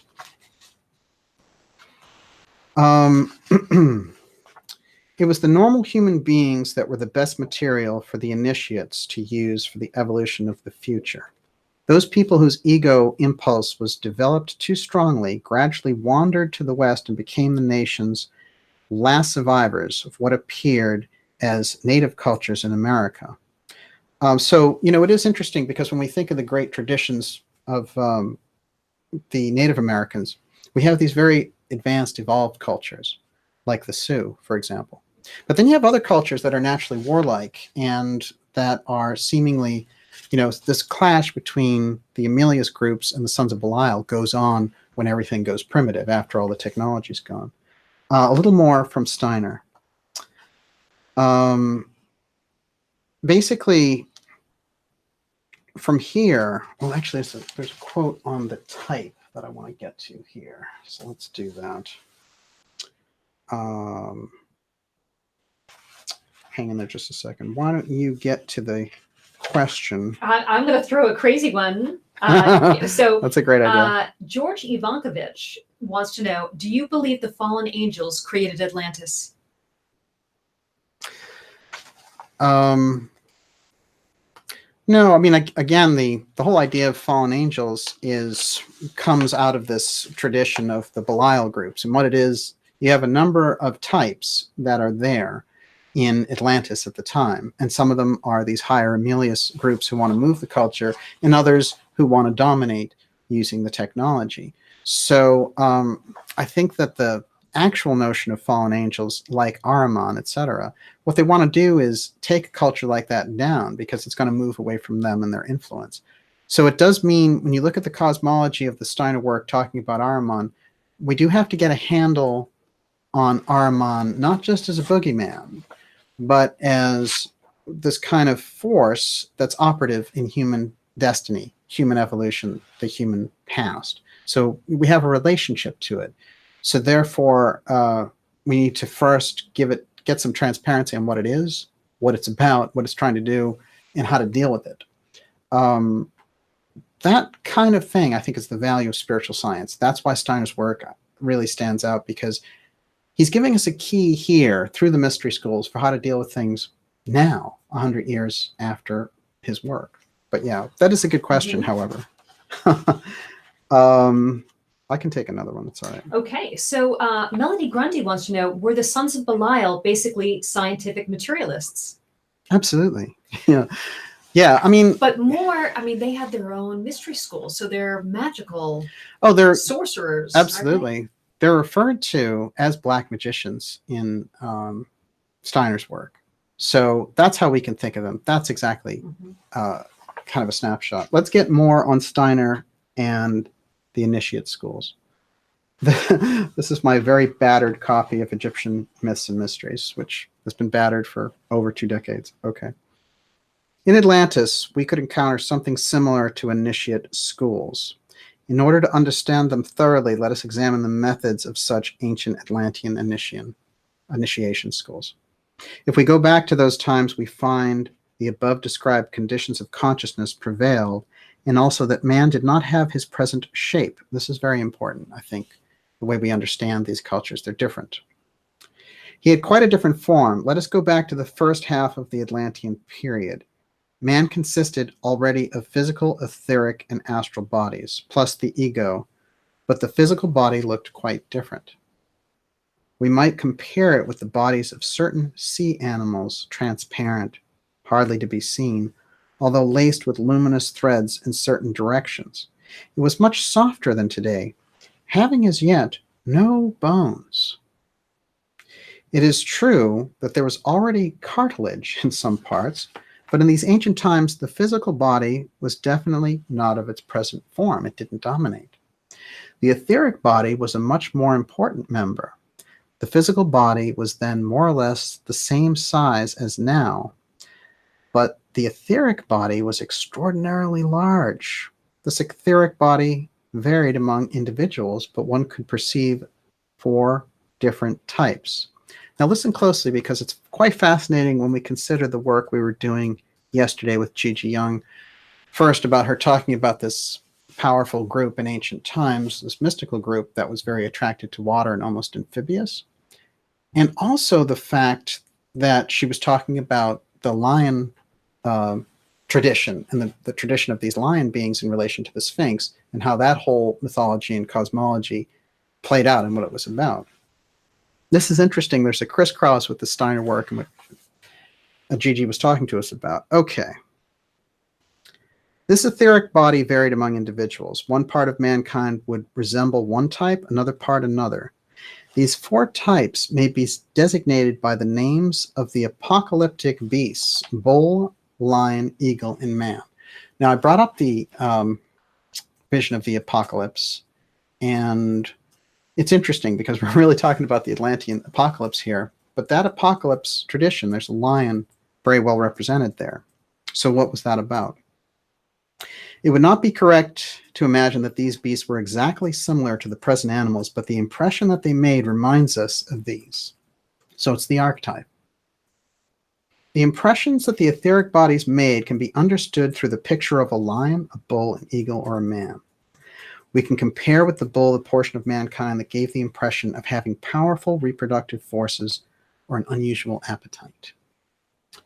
Another portion lived more in the spiritual. These were the eagle men, who felt less at home in the physical world. Then there were men in whom the etheric body was already similar to the present-day physical body. It was not quite identical, but it was like the human form. Such were the etheric bodies of the Atlantean population. Okay, in the Casey work, he talks about the snapshot of the thought forms, the projections from the etheric, coming in and getting entangled in matter. So again, the straight up physical evolution is one aspect. This understanding of the etheric bodies and how they were the dominant force of humanity, that etheric side, the physical side of us didn't really take over till we lost this connection with this etheric force. This etheric force is very interesting because when we get into things resembling spiritual beings and advanced powers and things like that, operating from the etheric body before they were fully descended down into the physical gives them a lot more flexibility to come and go. One last quick point on this. It was entirely different with the most advanced persons. With the pupils of the mystery places, mystery schools in Atlantis, those who strove after the initiation of the ancient Atlanteans. Let us enter into the spirit of such a center of initiation and try to picture what the teacher had to give. First, what was this teacher himself? If one meets an initiate today, there's nothing in his general appearance by which he can be recognized. Few persons would recognize him today. The initiate must live in a physical body, and the physical body has developed a long way. Hence, it differs from others only in certain inner refinements. At that time, however, the initiate was vastly different from other men. The others still had a more animal-like form. The physical body was small in comparison with the gigantic etheric bodies, forming a clumsy animal-like mass. The initiate differed from these in that his physical body was more similar to the modern formation. His countenance was similar to that of modern man. So, you have these it's very obvious who your initiates are, and they choose from among these developing groups, these developing people, who they can use to bring into the mystery tradition. That is where we get the foundation of the mystery schools. So I think that gives us a pretty good picture on the mystery side. I have a few more quotes to run by you. This one concerns what I was saying about memory and women, and why over and over again in these mystery traditions we're encountering them using these really advanced people like Blavatsky, who had the ability to tap into a much higher psychic sense. So why this emphasis in the Orphic circle around developing young women like Emma Britton? Well, there's a reason for it, and it has to do with something I mentioned earlier, but I'm going to let Steiner take the last word on this. It was from the manner of life of the women that the first idea of good and evil arose, because they, according to the Steiner work, had memory first. The men, I've kind of looked at this as like, they're having these incredible experiences interacting with spiritual beings and all the rest of it, but they can't remember anything. So the women remember it. They can start to catalog experience based on memory. I mean, start to imagine yourself without any memory. It's very hard to sort a ethical foundation unless you have a memory. But according to Steiner, it is also difficult to have an imagination without a memory. So the women not only are developing the sense of right and wrong, but they are developing a sense of memory long, long, long before men do. Men take a long time in that evolutionary chain, according to Steiner, to catch up to that. Hence, the natural built-in intuitive ability of women. Okay. The development of the will among the male element first knew nothing of this. The men followed instinctively either the impulses of nature or the influences emanating from the initiated. They're easily led. They're very suggestible. They don't have a memory. They have abilities and they have a will, but they can't remember anything. While the control of the male element exercise was directed more toward the external action of the powers of the will, toward the manipulation of the forces of nature, beside it, in the female element, there developed the action through the soul, through the interpersonal forces. The development of mankind can only be correctly understood by the one who takes into consideration that the first progress in the life of the imagination was made exclusively by women. That gives us the key to why the initiates were using women predominantly, and of course they integrated men into it, but it took a long time. So the female seers had a long stretch of working with the initiators, who were these higher spiritual beings, and creating these mystery centers. So the earlier goddess-oriented cultures, and when we get into some of the stories like Brigid in Celtic mythology, we start to get a feel for what that's doing there, why there are these traditions there, and that later they are so stomped out by the traditional religious hierarchy that comes in. That whole battle, and we hear a lot about the patriarchy and all the rest. But now we have something to work with, which is that the reason that they were so advanced in the first place is that as a natural evolutionary track, they had these capabilities earlier. Okay, one more quick thing on this note. The development connected with the life of the imagination, with the formation of memory, of customs, which form the seeds of life, of law for a kind of morals, came from the female side. If man had seen and exercised the forces of nature, women became the first interpreter of them. It was a special new manner of living through reflection, which developed there, and they had the ability to reflect because they had memory first. So I think this gives us really, Steiner's giving us an evolutionary piece that's crucial for us to understand those mystery traditions and how they develop, and also how we run into this early suppression of that female wisdom when we're looking at the male-dominated religious cultures that really set the foundation for the period that we're in. Okay, we're going to go deeper, but Olivia, give me... Well, this is just so great. Thurl Lost in Snow says... I see some good questions out there. Has there ever been a pole flip, not on the Earth, but cognition of men versus women? This time, women started, but is it possible there was a before or after where a pole swap happened mirroring magnetic? I've never heard pole swap. Pole shift, I'm familiar with. Pole swap, I think it's pretty good. But I do like this idea that we're obviously having some gender mix-ups right now, and we've talked about this time of a pole shift. Did we have some sort of a gender pole shift and not even realize it? Oh, well, that is really interesting. Well, it's interesting that if you look at the material of Casey, if you look at Steiner's material, they talk about the two sexes in one, and how that changes with the arrival of Emilius in 200,000 BC. Like I said, there's no record of, anthropologically, that the traditional establishment will pull out and say that men and women were the same sex and then broke apart. It doesn't exist. However, it's part of a mystery school tradition through all of them that count in the sense that of what we're bringing up.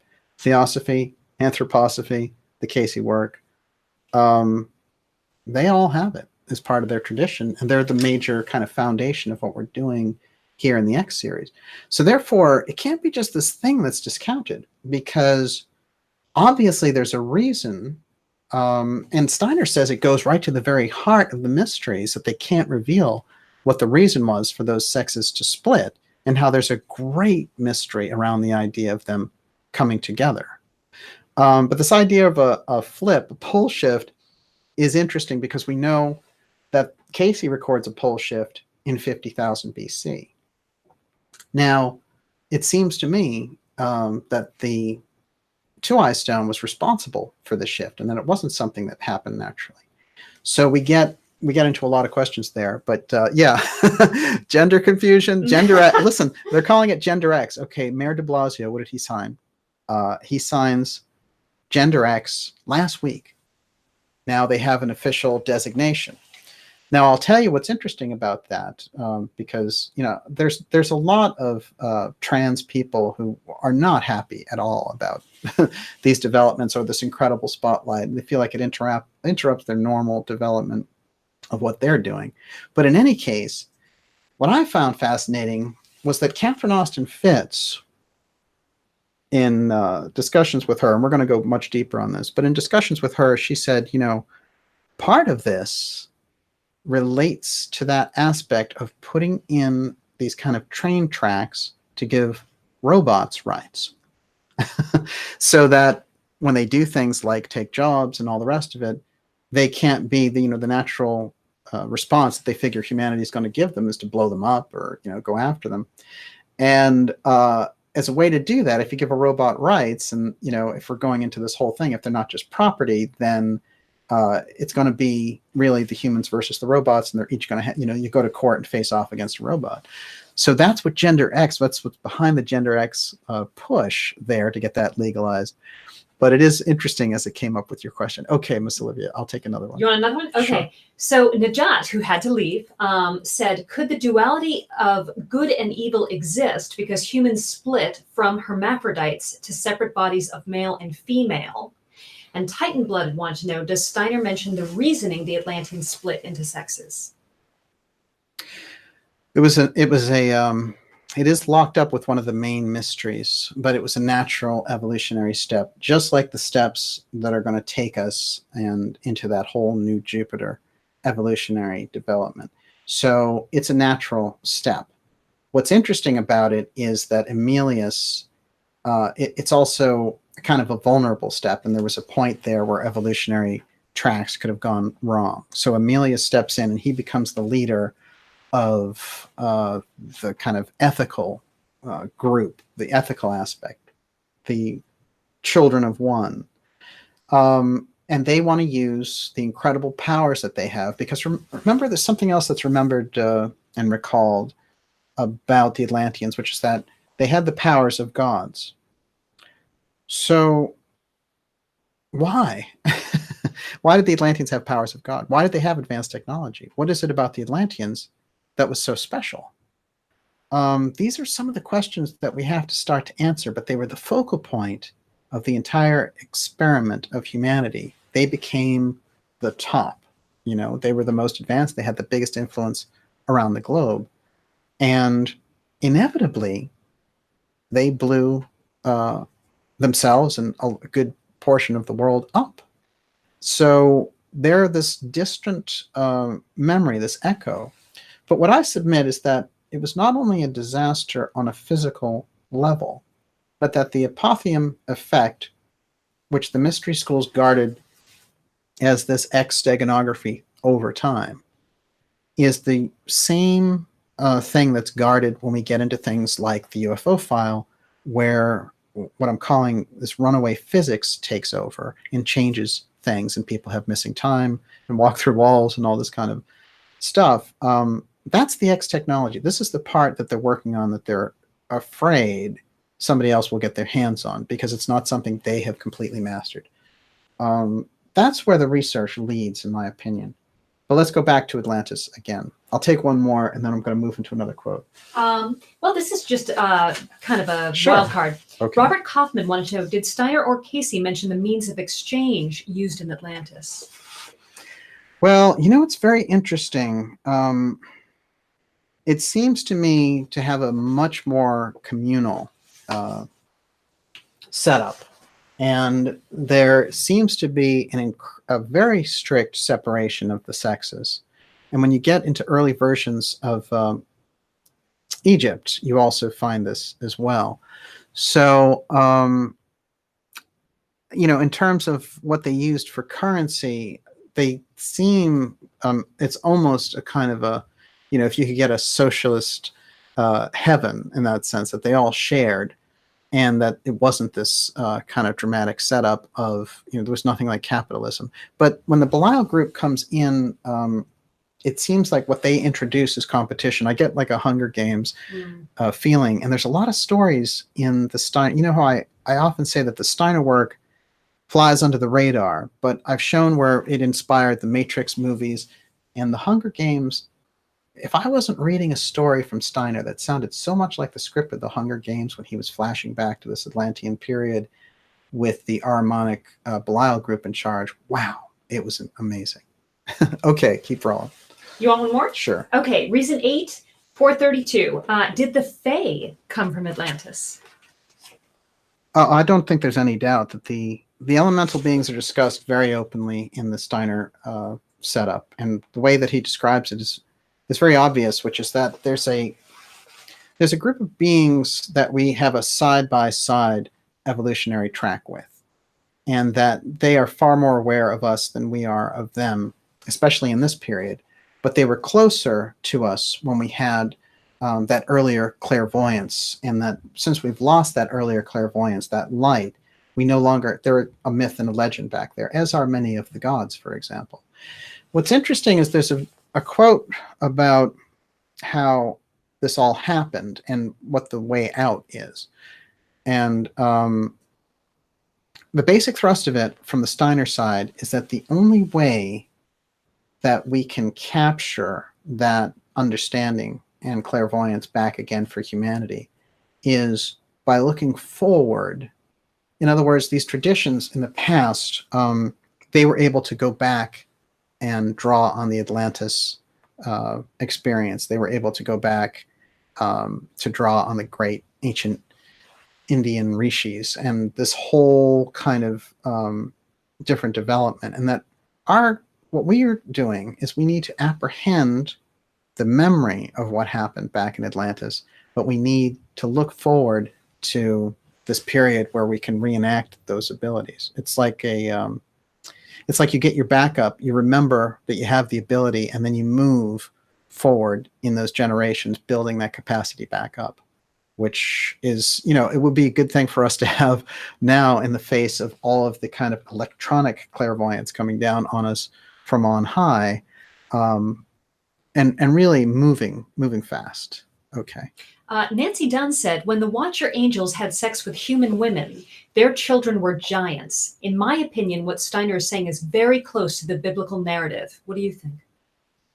It is, but you'll find a closer edge to that Enoch Watcher thing in the Casey work. I don't think there's any doubt about it. But there's a confusion there about the hierarchy of beings. There were higher beings that we interacted with. And, so we get into this position where we're looking at God and gods. And there are some beings that were just a little bit higher in that spiritual chain that were helping us along, that we were regarded as gods. So it's actually quite fascinating. The story of Atlantis and where things were in that evolutionary curve is something that we need to get a handle on through the work of Rudolf Steiner, through the work of Edgar Cayce, because in the theosophical tradition, they understood, just like in anthroposophy, the foundation isn't there for us in modern culture. They talk about these ridiculous, the official story around our history is absurd. And if anything, when they go back to those cultures, they're always trying to say like, oh, look at this pot shard or this primitive thing that they were doing. And they just deny anything that relates to the super advanced capabilities that they had, because it blows their entire story out of the water. And they don't want people accessing. And when I say they, these are coordinated groups, because remember, the left-hand groups understand the history as well. And one thing that Steiner showed is that left-hand mystery school groups, what we call secret societies, work hand in glove with political movements and political figures. So, we have to get our heads wrapped around the mystery school in order to understand the playing field that we're in now. No question. Okay, one more question. Okay, just for clarification, David Tormine is asking, is humanity a separate evolution to that of the ethereal beings of Atlantis? It's a parallel. So it's not separate in that sense, that they do have a chain together. If you go into Steiner's cosmology, there are 3 periods. There's a period where the sun, the moon, and the earth are together, and the higher beings break off with the sun. Then they leave the moon and the earth together. Those two, that forms the darkest period. That's where Ahriman comes in and dominates humanity. And what happens is the moon then separates from the earth. That's a different period. So you have those 3 periods, sun, moon, earth, and then earth, the Trinity with the sun and the moon outside of it. So, in that setup, you had beings that withdrew from the earth that were higher beings. They were on a different evolutionary track and went into the sun. You have beings associated with the evolutionary track of the moon and with the planets. So, when we were talking to Gigi about these Venusian influences, and if you look into it, Steiner talks about this Jupiter influence having the most impact on our future of where we're headed, but that the Venus influence of those being of that vibration was especially prominent in this Atlantean period, which is quite remarkable because, this is something that's really not brought forward very much, but I think we get a better handle on it. What I wanted to do was address the Akashic record for a moment, because we're going to do more stories and more investigating in more episodes on Steiner and Atlantis. And what's happening here is that, we need to take a look at how they get the information.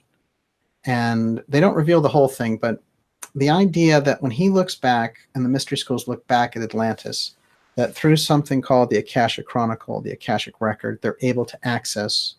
If you go into a certain state and you're initiated, you can access those records and see what happened.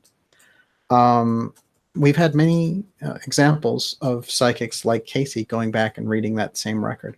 Here's Steiner's explanation. I think it's important, and then we'll take your questions. By means of ordinary history, this is the Essential Steiner, and it's the Akashic record. By means of ordinary history, man can learn only a small part of what humanity experienced in prehistory. Historical documents shed light on but a few millennia. What archaeology, paleontology, and geology can teach us is very limited. Furthermore, everything built on external evidence is unreliable because it can be manipulated for somebody's version of a story. Quote, everything which comes into being in time has its origin in the eternal, but the eternal is not accessible to sensory perception. Nevertheless, the ways to the perception of the eternal are open for humanity. He can develop forces dormant in him so that he can recognize the eternal. Then he cites his book, Knowledge of Higher Worlds. He refers to that development. He can penetrate from transitory to non-transitory history. This is the essence of what happens when you get into that mystical state and you can read what happened in the past. It is a fact that this history is written in other characters than is ordinary history. In Gnosis and in Theosophy, it's called the Akashic Chronicle. Only a faint conception of this chronicle can be given in our language, for our language corresponds to the world of the senses. That which is described by our language at once receives the character of the sense world. To the uninitiated, who cannot yet convince himself of the reality of a separate spiritual world through his own experience, the initiate easily appears to be a visionary, if not something worse. It's a crucial point. Here's the final quote. Those initiated into the reading of such a living script can look back into a much more remote past than is represented by external history, and on the basis of direct spiritual perception, they can also describe much more dependably the things which history tells. What various initiates can relate about history and prehistory will be in essential agreement. He goes on to state that since it is individuals looking at these records, it'll be individual interpretation. So when Edgar Cayce reads them, he's looking at them with a certain interpretation. When Steiner goes in as a scholar from the University of Vienna, he's going to read it a little bit differently, but essentially the facts will agree. So before we close out this segment, I want to show you a couple of quick things relating to that Atlantean Apotheum disaster.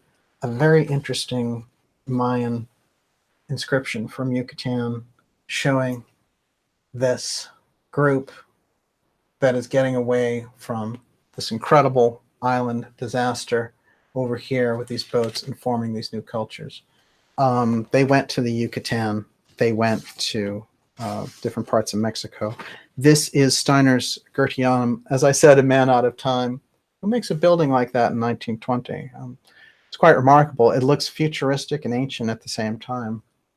How does that work? This one is interesting, and we use this for the Tuaoi de Danann, and it's an incredible artist interpretation of Brigid. But when we think about how important the memory cognitive quality of women was to their psychic development and how they had it generations and generations before men did, then we understand, I think, those higher female goddess cultures that much better. And finally, I'm going to show you this image that gives us an idea of the Tuaoi stone in operation. And this is a fascinating artist rendition of these Atlantean pyramids and the power stations, which I think does quite well there with the Tuaoi stone in the middle here and these various power stations along the edge. Just incredible work. And with that, and our Steiner Atlantis dream goes on here, I'm going to turn it over to Miss Olivia. Okay, first of all, I want to thank everybody who's been sending me healing energy. I felt fine today. And then as soon as the show started, I got hit in my throat. Oh, no. And I got a fuzzy head. And I just was disoriented. And, wow. And I really felt this wave come in and just everything lifted. So I'm feeling so much better. Thank you. Yeah, you look great. You look like healthy now. I don't know what that was. So, but thank you so much. Well, you're dealing with very heavy stuff, heavy work. It felt like an attack. Listen, thank you for helping Olivia. Olivia, a lot of healers in the audience. You would not believe the kind of incredible output that Olivia does. She's remarkable. Okay, so let's start with Ahriman. Okay. All right. So the 000435 says, Ahriman was a great revelation for me. Was he the reason Buddha and Jesus came to us? And Najat said, why does Ahriman really exist? Is he the master, or is Ahriman serving a greater master? Well, I think Ahriman is the force. I don't think he's serving a greater master. No, he's clearly the, he's the block, he's the battle for mankind in our development. That's the way that the Steiner... well, he's serving the creator. What the all God Almighty? You mean Ahriman is? Ahriman is isn't he? I think the problem is that he's not serving the creator. But is he doing a service?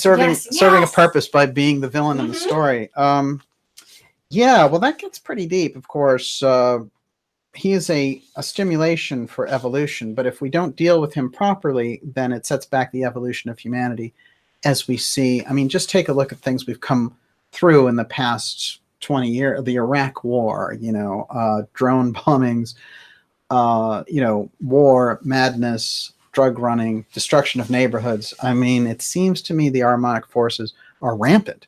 And if Steiner is correct, and they do come through technology specifically, then the danger, I'm not a Luddite. As a matter of fact, I was the managing editor of the tech magazine for a decade.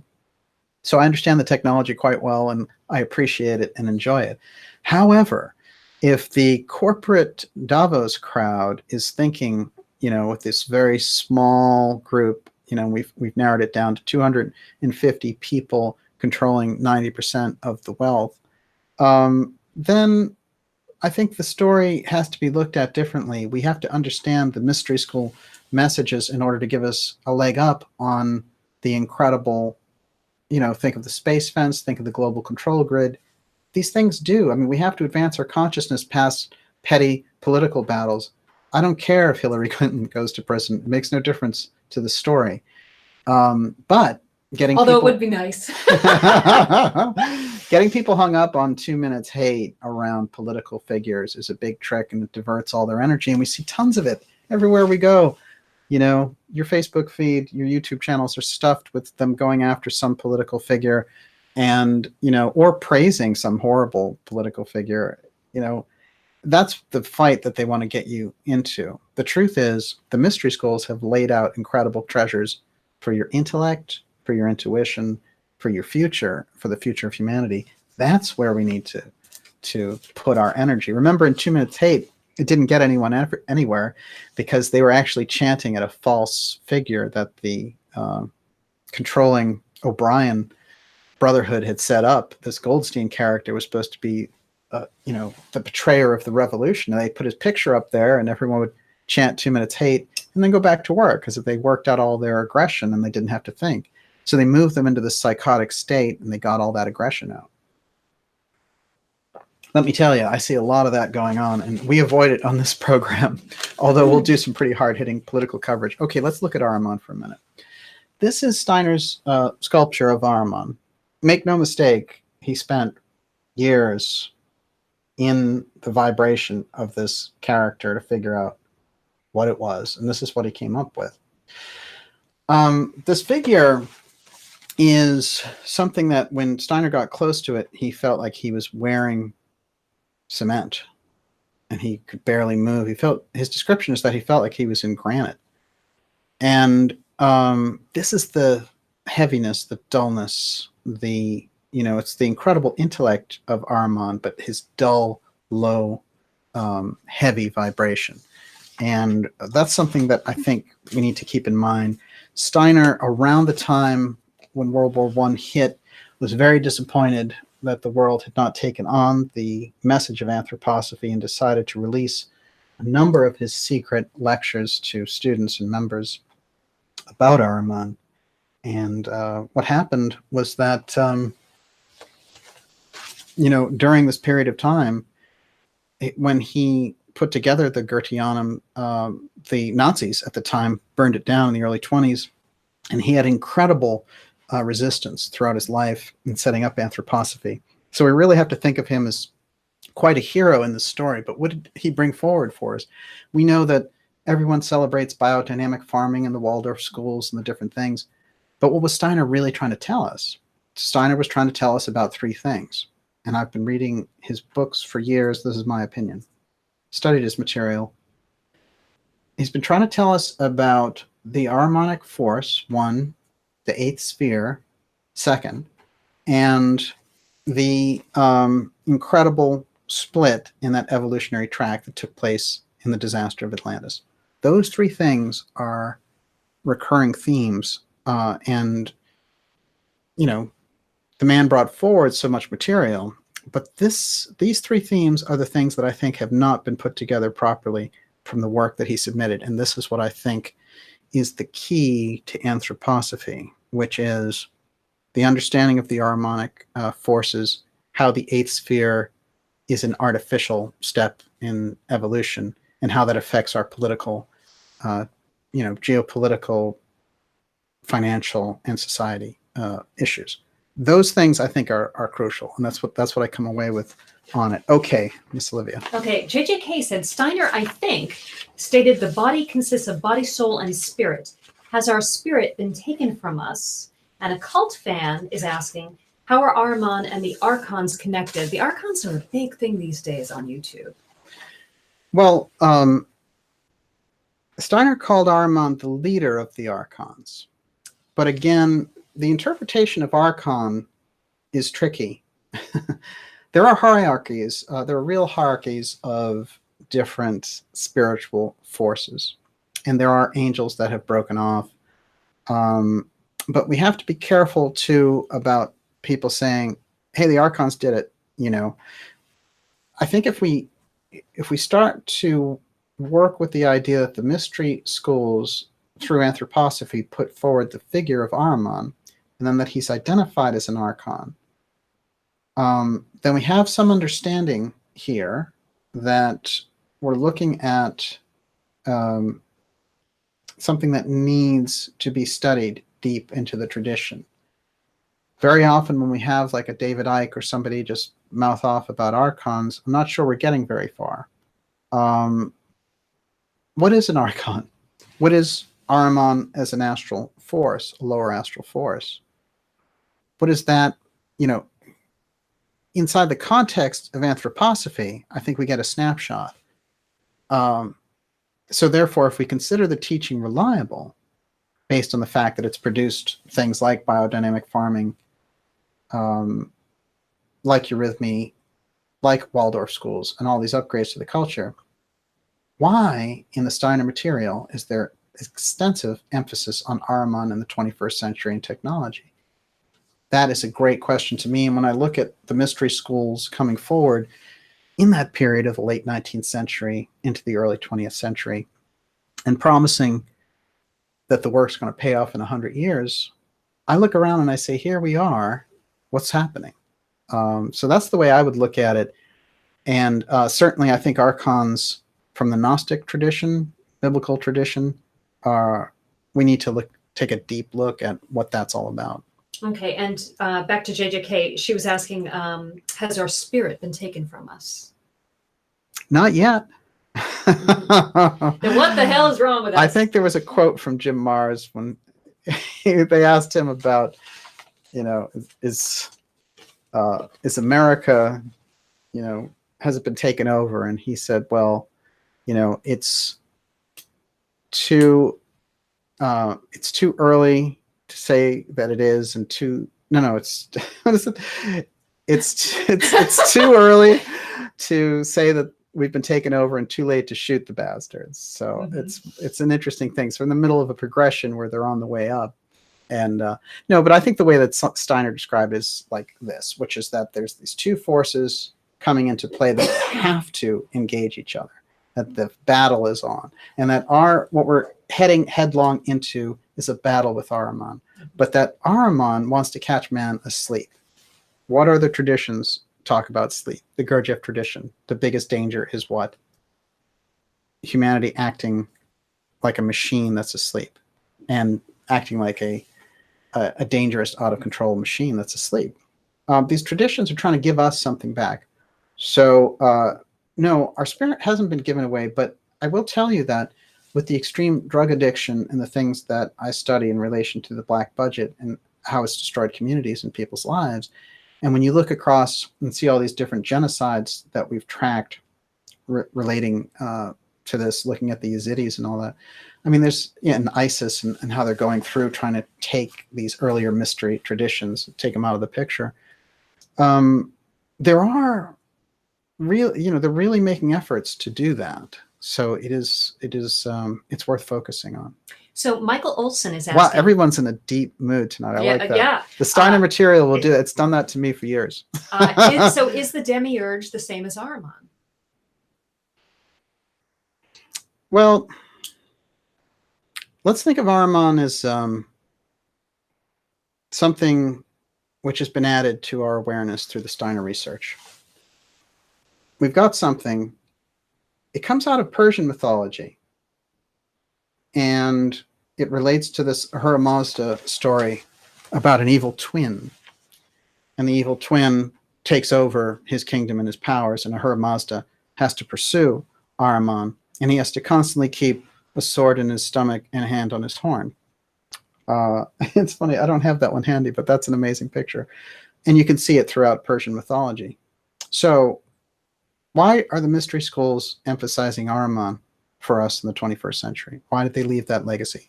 It's a great question, and I think that's more the question.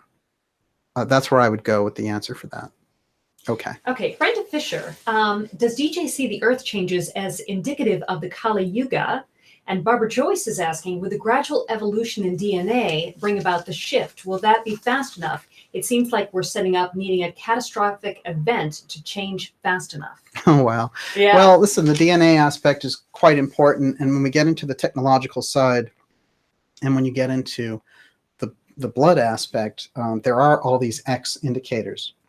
I haven't put them out there yet because I'm still looking at that aspect, and I'm still getting medical opinions on what certain things mean so that I can eliminate certain types of X's from consideration for the type of work that we're doing.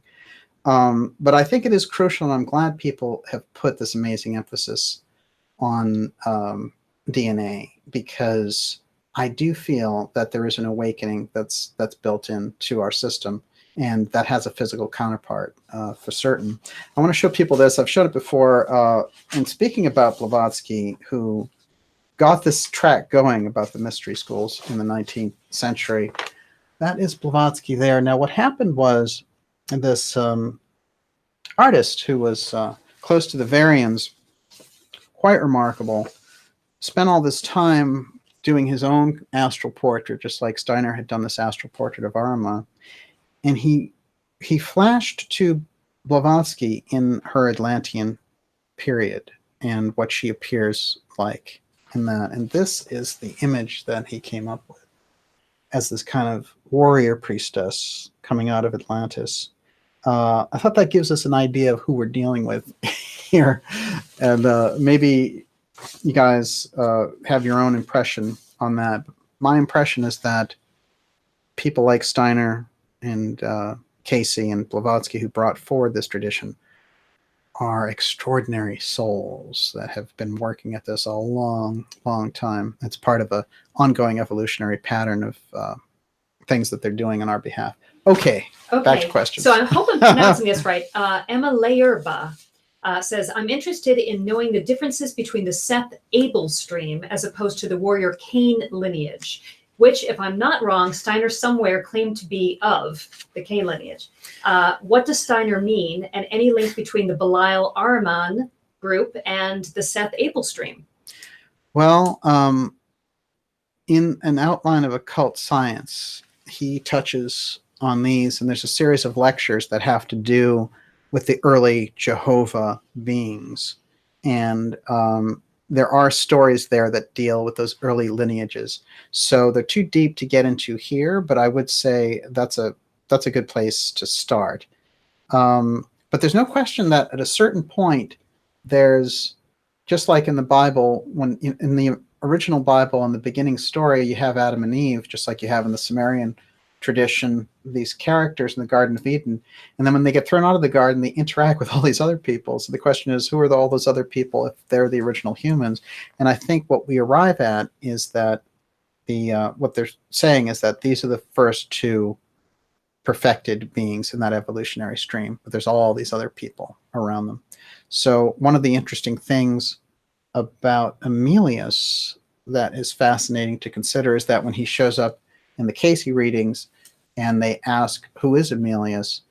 He goes into how he is the main spiritual leader in Atlantis who first noted the separations of the sexes, and that he often refers to him as Emilius Adam. So this is the first man in that sense, the first one who separated male and female. So it's a very interesting story. Okay, keep rolling. This is such a great question. So Jake Farron Merlin As says, they all are tonight. Yeah, this is Unbelievable. particularly exciting. Jeez. Do you expect the singularity will include demons and angels fully manifest on this plane? I think it's pretty interesting. I've gotten into this idea that, Steiner promises in this millennium, and it seems to hint that it's this century, an actual incarnation of Ahriman. And the way he describes it is quite odd, though, especially a number of things that he describes tell me that he was looking forward to the internet. He was looking forward to these technological advances. And we have seen that there are these D-Wave chips, and we've discussed them with Elena Freeland on this program. And I've discussed them with a few other experts. There's something very, very unusual about the way that those super quantum computing chips are handled and how they need the deep space, deeper cold in space to operate. And there's something about looking at that type of technology and thinking, well, if Ahriman were going to, incarnate, he'd probably incarnate directly through the technology the way that he's described. So that's just something that's not in the Steiner literature. It's just something I dreamed up here, but it seems to fit. It seems to fit for me. Okay, Citizen Nemo, what of the theory that Antarctica is Atlantis? And maybe Pyle says, what are your thoughts on Atlantis and the Eye of Africa? Well, I'll tell you, people have placed Atlantis in South America, in the Andes. They've placed it in Asia. They have placed it all over the world. Let me tell you what the tradition says. Plato says it's outside the Straits of Hercules. That's outside the Mediterranean into the Atlantic Ocean. Okay.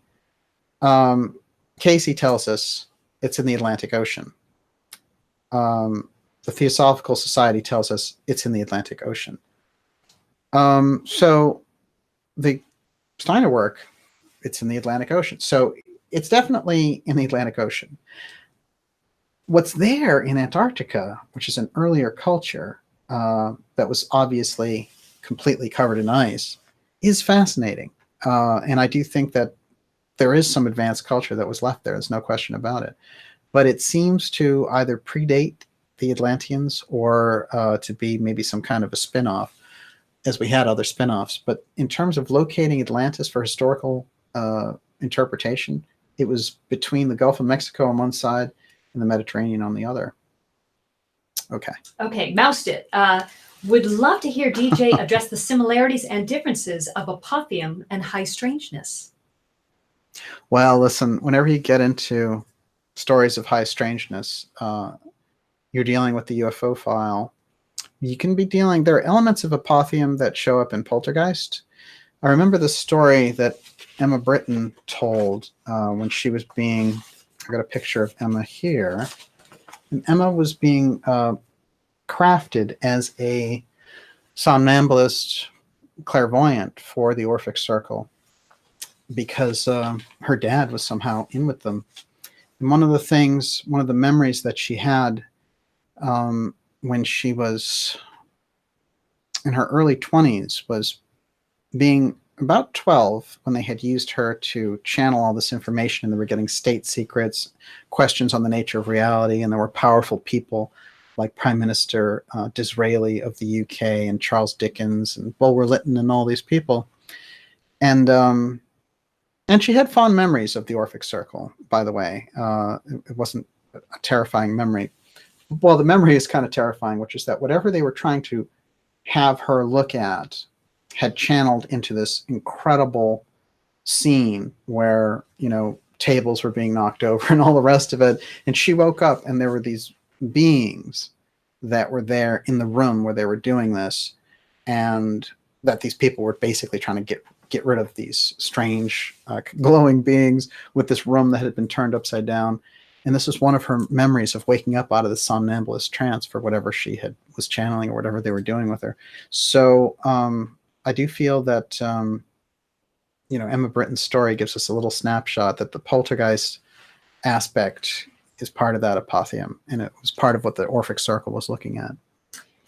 Titan Blood is asking, do Steiner or Casey mention other civilizations on Earth before Atlantis? And Griffin Eagle 7 is asking, why do we never hear of Lemuria?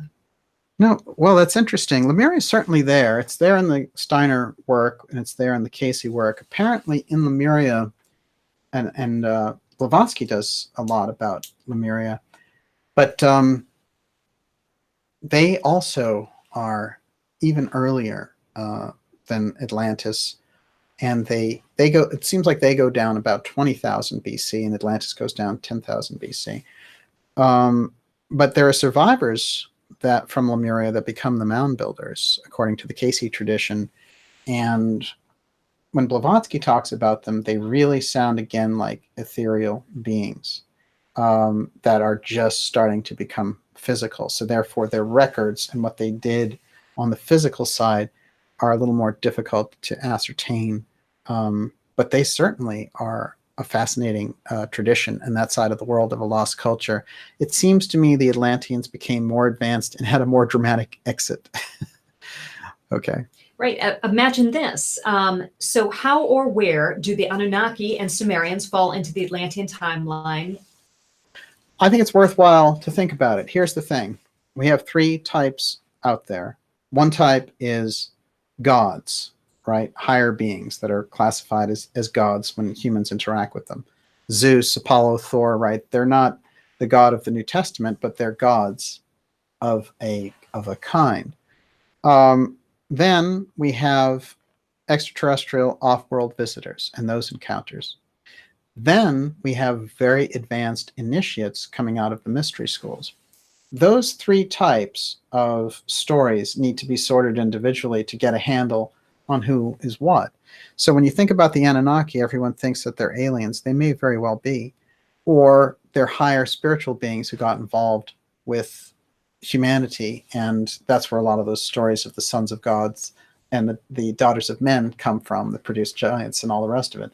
So it's tricky. It's very tricky for us to understand. Was there off-world involvement with early mankind? You bet. But is the ancient aliens buzz about, everything that happened in the past, like the pyramids were built by aliens and all the rest of it? No. The mystery school tradition suggests otherwise. But there's a lot of mysteries there. I mean, I think the more we focus on it, the more answers we're going to get. I don't think we have the answers on it. But we do understand that the Atlanteans had the advanced technology. The mystery schools have given us that. So I think we can start there. Great time to ask this question. Kontiki Man, does Daniel think we have remnants in our genetic memory? And do the mystery schools know how to unlock it? Yes. Oh, absolutely. There's no doubt about it. There's a number of things that come up where, actually, I'll read one of them. Where Steiner mentions that he can't give out the information. It's like, I'm not able to tell you what this is. But check this out for how he describes it, and you might get your answer. Today, I am still obliged to remain silent about the sources of the information given here. One who knows anything at all about such sources will understand why this has to be so. But events can occur which will make a breaking of this silence possible. How much of this knowledge hidden within the Theosophical movement may gradually be communicated depends entirely on the attitude of our contemporaries. Obviously, the contemporaries didn't live up, and the response wasn't appropriate. Mankind, humanity, society wasn't ready for these great truths. Are we ready 100 years later? Maybe, yeah. Maybe now that they're sending, hardcore killer robots to take everyone's job, maybe. It's starting to look a little bit better. Okay. Leilani G, where do elongated skulls fit in this hierarchy? Wow. Well, I'll tell you, when I've looked into this, it's quite fascinating.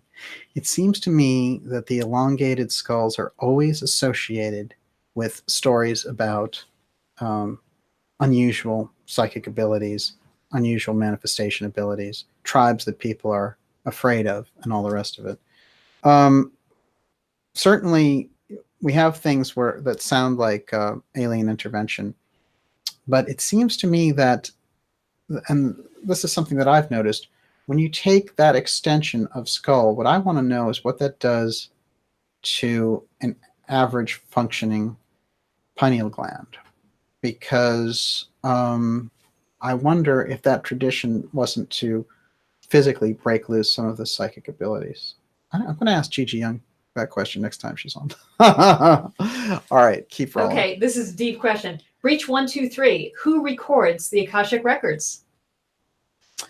They're made upon the skeins of time and space by activities, and that our actions have an energetic signature. So therefore, time and space are recorded. You can call it God's Book of Remembrance, okay?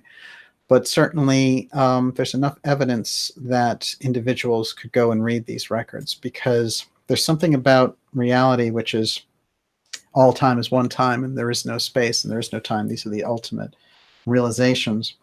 When someone goes into that mystical state, it reminds me very much about something that Ledbetter used to say about dreams, that there were three types of dreams. There was one type of dream that related literally to your physical condition. So, whatever dinner that you had that night, some dreams will come as a result of that. There's a second type of dreams that comes from working out your associative mind and the things that happen to you during the day in your relationships. But the third type was the most interesting in that it stood outside of the realm of time and space. That's why things could happen in those spaces where you would see things that were happening in the future, or you'd know a relative was visiting, or a good friend would show back up on the radar. So it's that third type of dreaming that stands outside of time and space that's so fascinating, and somehow we have access to that. So there's some part of us that stands outside of time and space also, but getting pretty deep in the cosmology there. Okay. We'll take 2 more questions. Oh, that's it. We'll wrap it up. I want to remind everyone that we are, doing part 2 of episode 30 of the X series. And this is Rudolf Steiner's Atlantis. Wow. Even if you get in there deep with a long dissertation on the Steiner work, it always feels like you only hit the surface. But I hope we went a little bit deeper. Okay. We are going to have to end on the 8th sphere. Okay, I saved all my 8 spheres. Okay. We're rolling. Don't worry. We're coming back with Steiner too. All right. Well, this one first. Bo Krills wanted to know, Bill Cooper had an awesome series on the mystery schools. He claimed that they all derived their beliefs from Babylonian creation myths. Can you ask DJ if Steiner believed this as well? Of course, that's not true, right? No, I mean, the mystery schools go back before Babylonian traditions. I don't know with Cooper what he was referring to for mystery schools, so I'd have to look at that. But the way that I look at it, the tradition of the mystery schools comes to us from Atlantis. And I gave us a hint based on the fact that Steiner gave us a hint that there was a period there when the initiates were sizing up who they would include, and they were looking out at humanity in Atlantis. And basically it was kind of like, who are we going to save?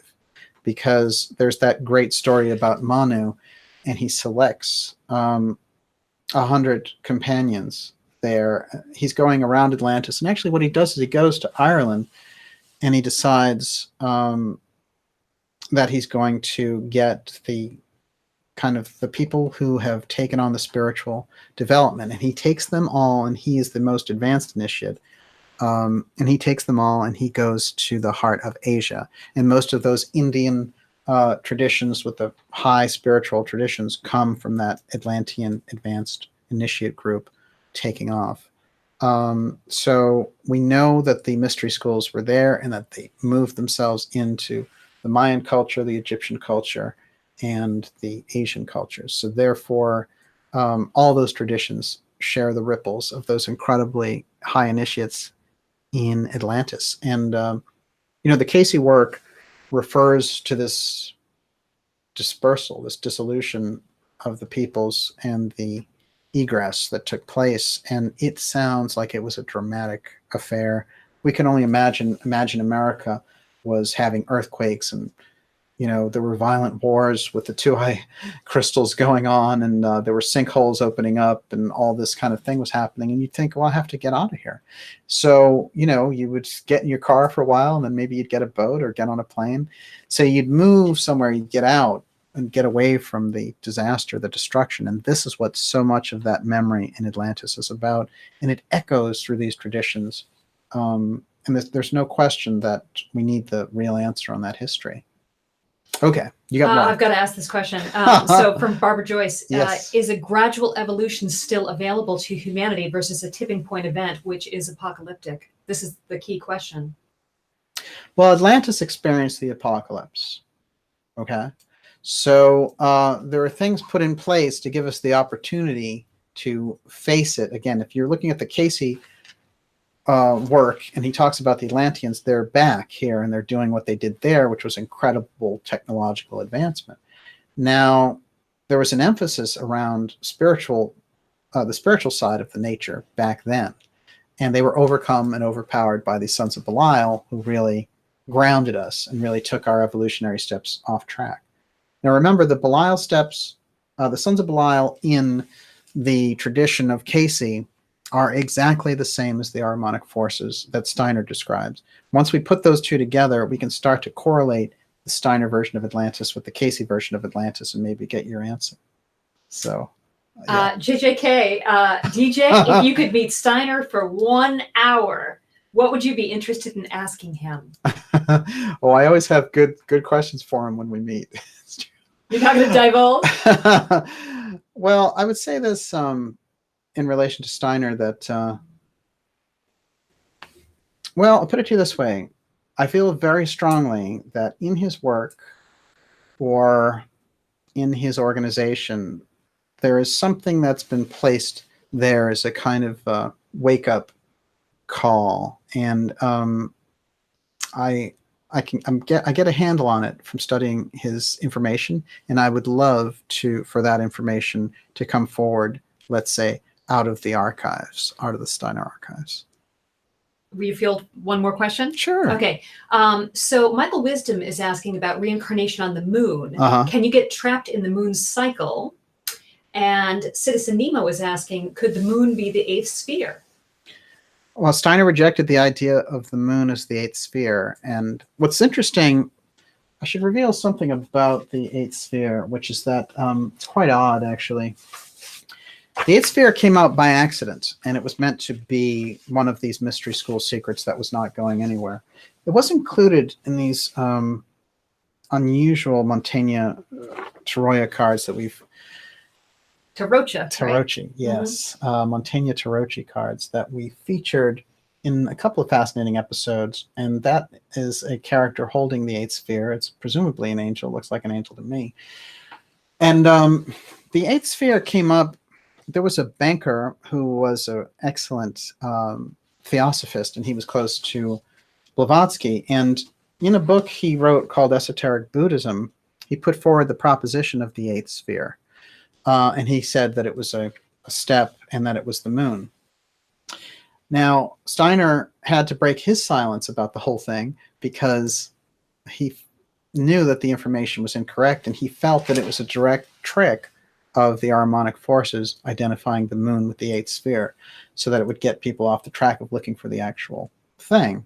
Now, this is all in the cosmology wars of the mystery schools, so I know it can get quite high sounding at times, but basically what was happening was Steiner, again, the mystery schools had their back against the wall. Something had come out, and he said that the eighth sphere was one of the highest secrets that the mystery schools keep, because they keep an eye on it and a watch on it for what happens.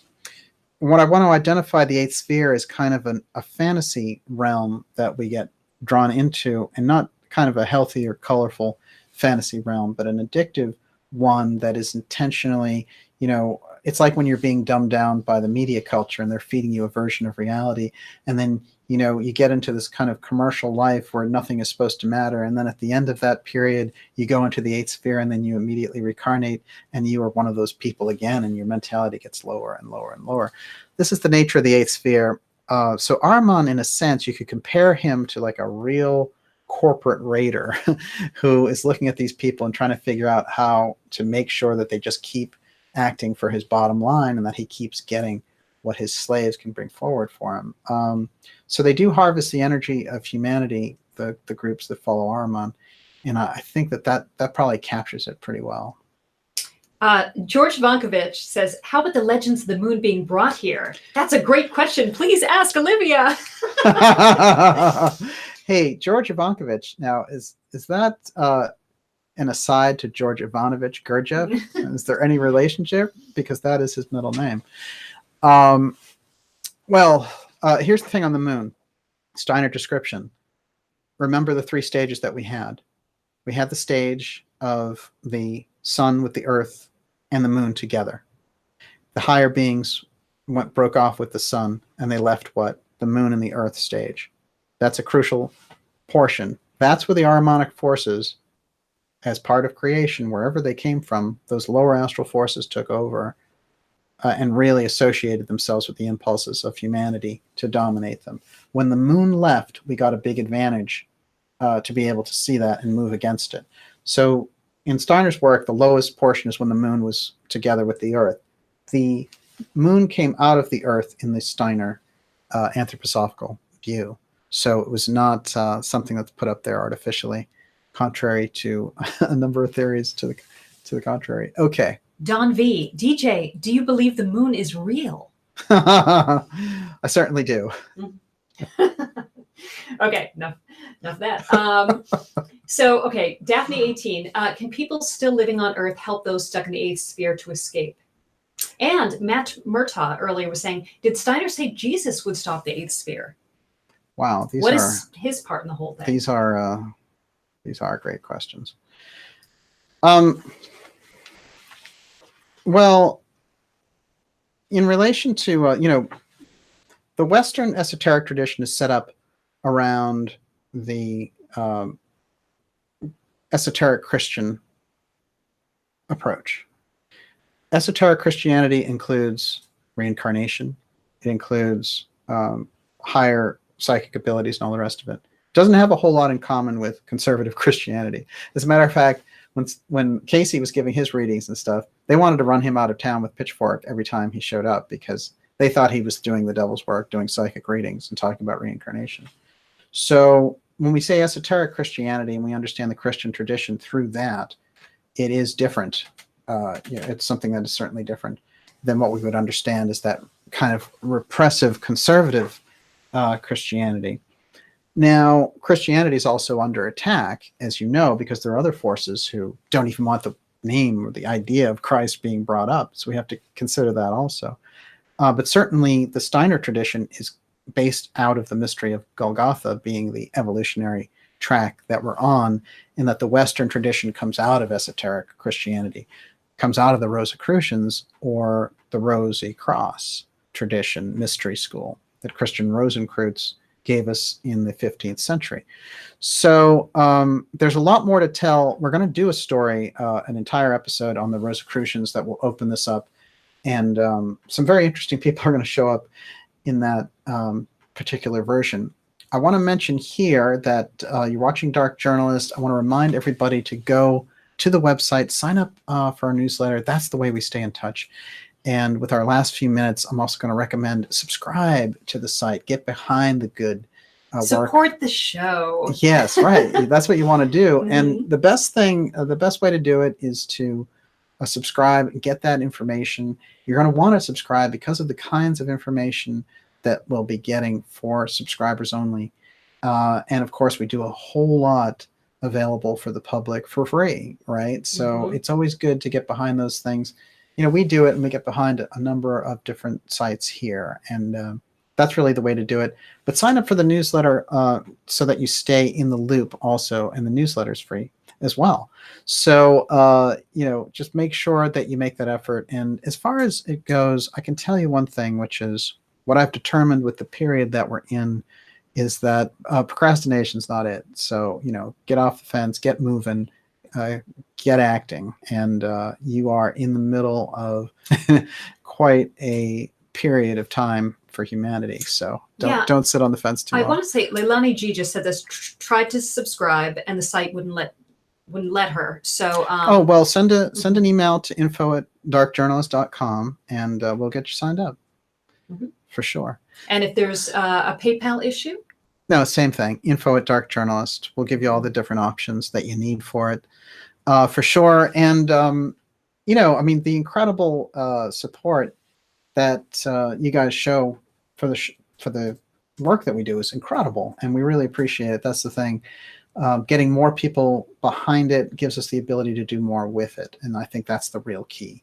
And we are taking we're taking it to where it is, I think, with the X series. This is the information that I'm proud to put everything else off for and get right to the heart of, because I know that we're close to some remarkable things. And we've released so many incredible things in these 30 some odd weeks for the X series. And it's only going deeper because, our most recent estimate is we put out about 15% of the information that I've found relating to the X Steganography. I mean, the work is there to be had, and we're going down the football field with it in any case. So yeah, we'll be there. Can I give the last quote to David Donaway? Sure. Okay, this is great. Buy things you don't need with money you don't have, from banks that created out of thin air, with debt you can't afford, from corporate persons who don't really exist to impress others who don't care.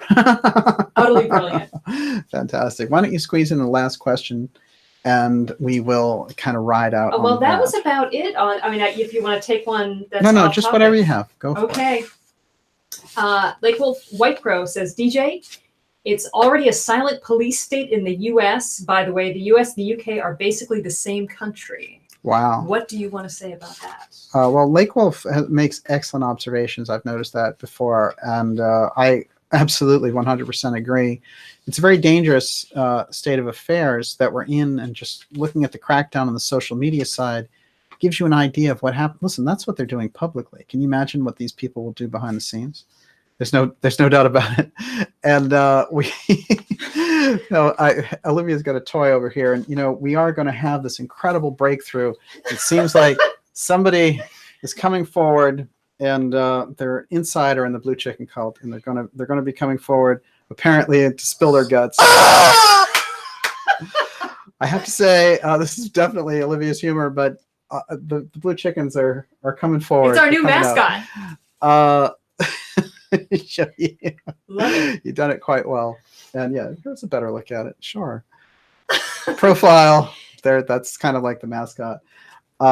We will be coming back to everyone next week. And we're coming back with a recorded show next Friday, actually. The live show, the X show, is coming back 2 weeks from today. So what is that, the 20? I have no clue. Yeah, it's the 26th, Friday the 26th, and then we're doing a special Halloween show. Mm-hmm. So make sure you're signed up for the newsletter. You'll get all of the information on that and the surprises that we have coming forward. And yes, the Blue Chickens again. It's great to see everyone out there. Before we sign off, I'm going to shout out to some people that we have here. Let's see. Wow, amazing. Bo Krills is out there, David Termina, Matt Murtaugh, Eric Johnson, and Tessa, Indiana Joe. Superb to see everyone out there. It was a fantastic crowd tonight with great questions. I hope we move the ball down the field a little bit in relation to the Eighth Sphere and Steiner's work on Atlantis and the Ahriman connection. And with our two-parter X series, we have decided to do another round of 10 episodes, and we will see you live on the 26th. But next Friday, remember, a very special recorded show with Dr. Joseph Farrell. So stay with us and have a great weekend. We will be thinking of you. And Olivia, all that's left to ask is, what's for dinner? I guess I'm going to have some honey and lemon and some brandy or vodka or something for my throat. Although I am feeling so much better, I just want to make sure I'm yes, right. So, hot toddy time. Yes, exactly. Right, a little honey.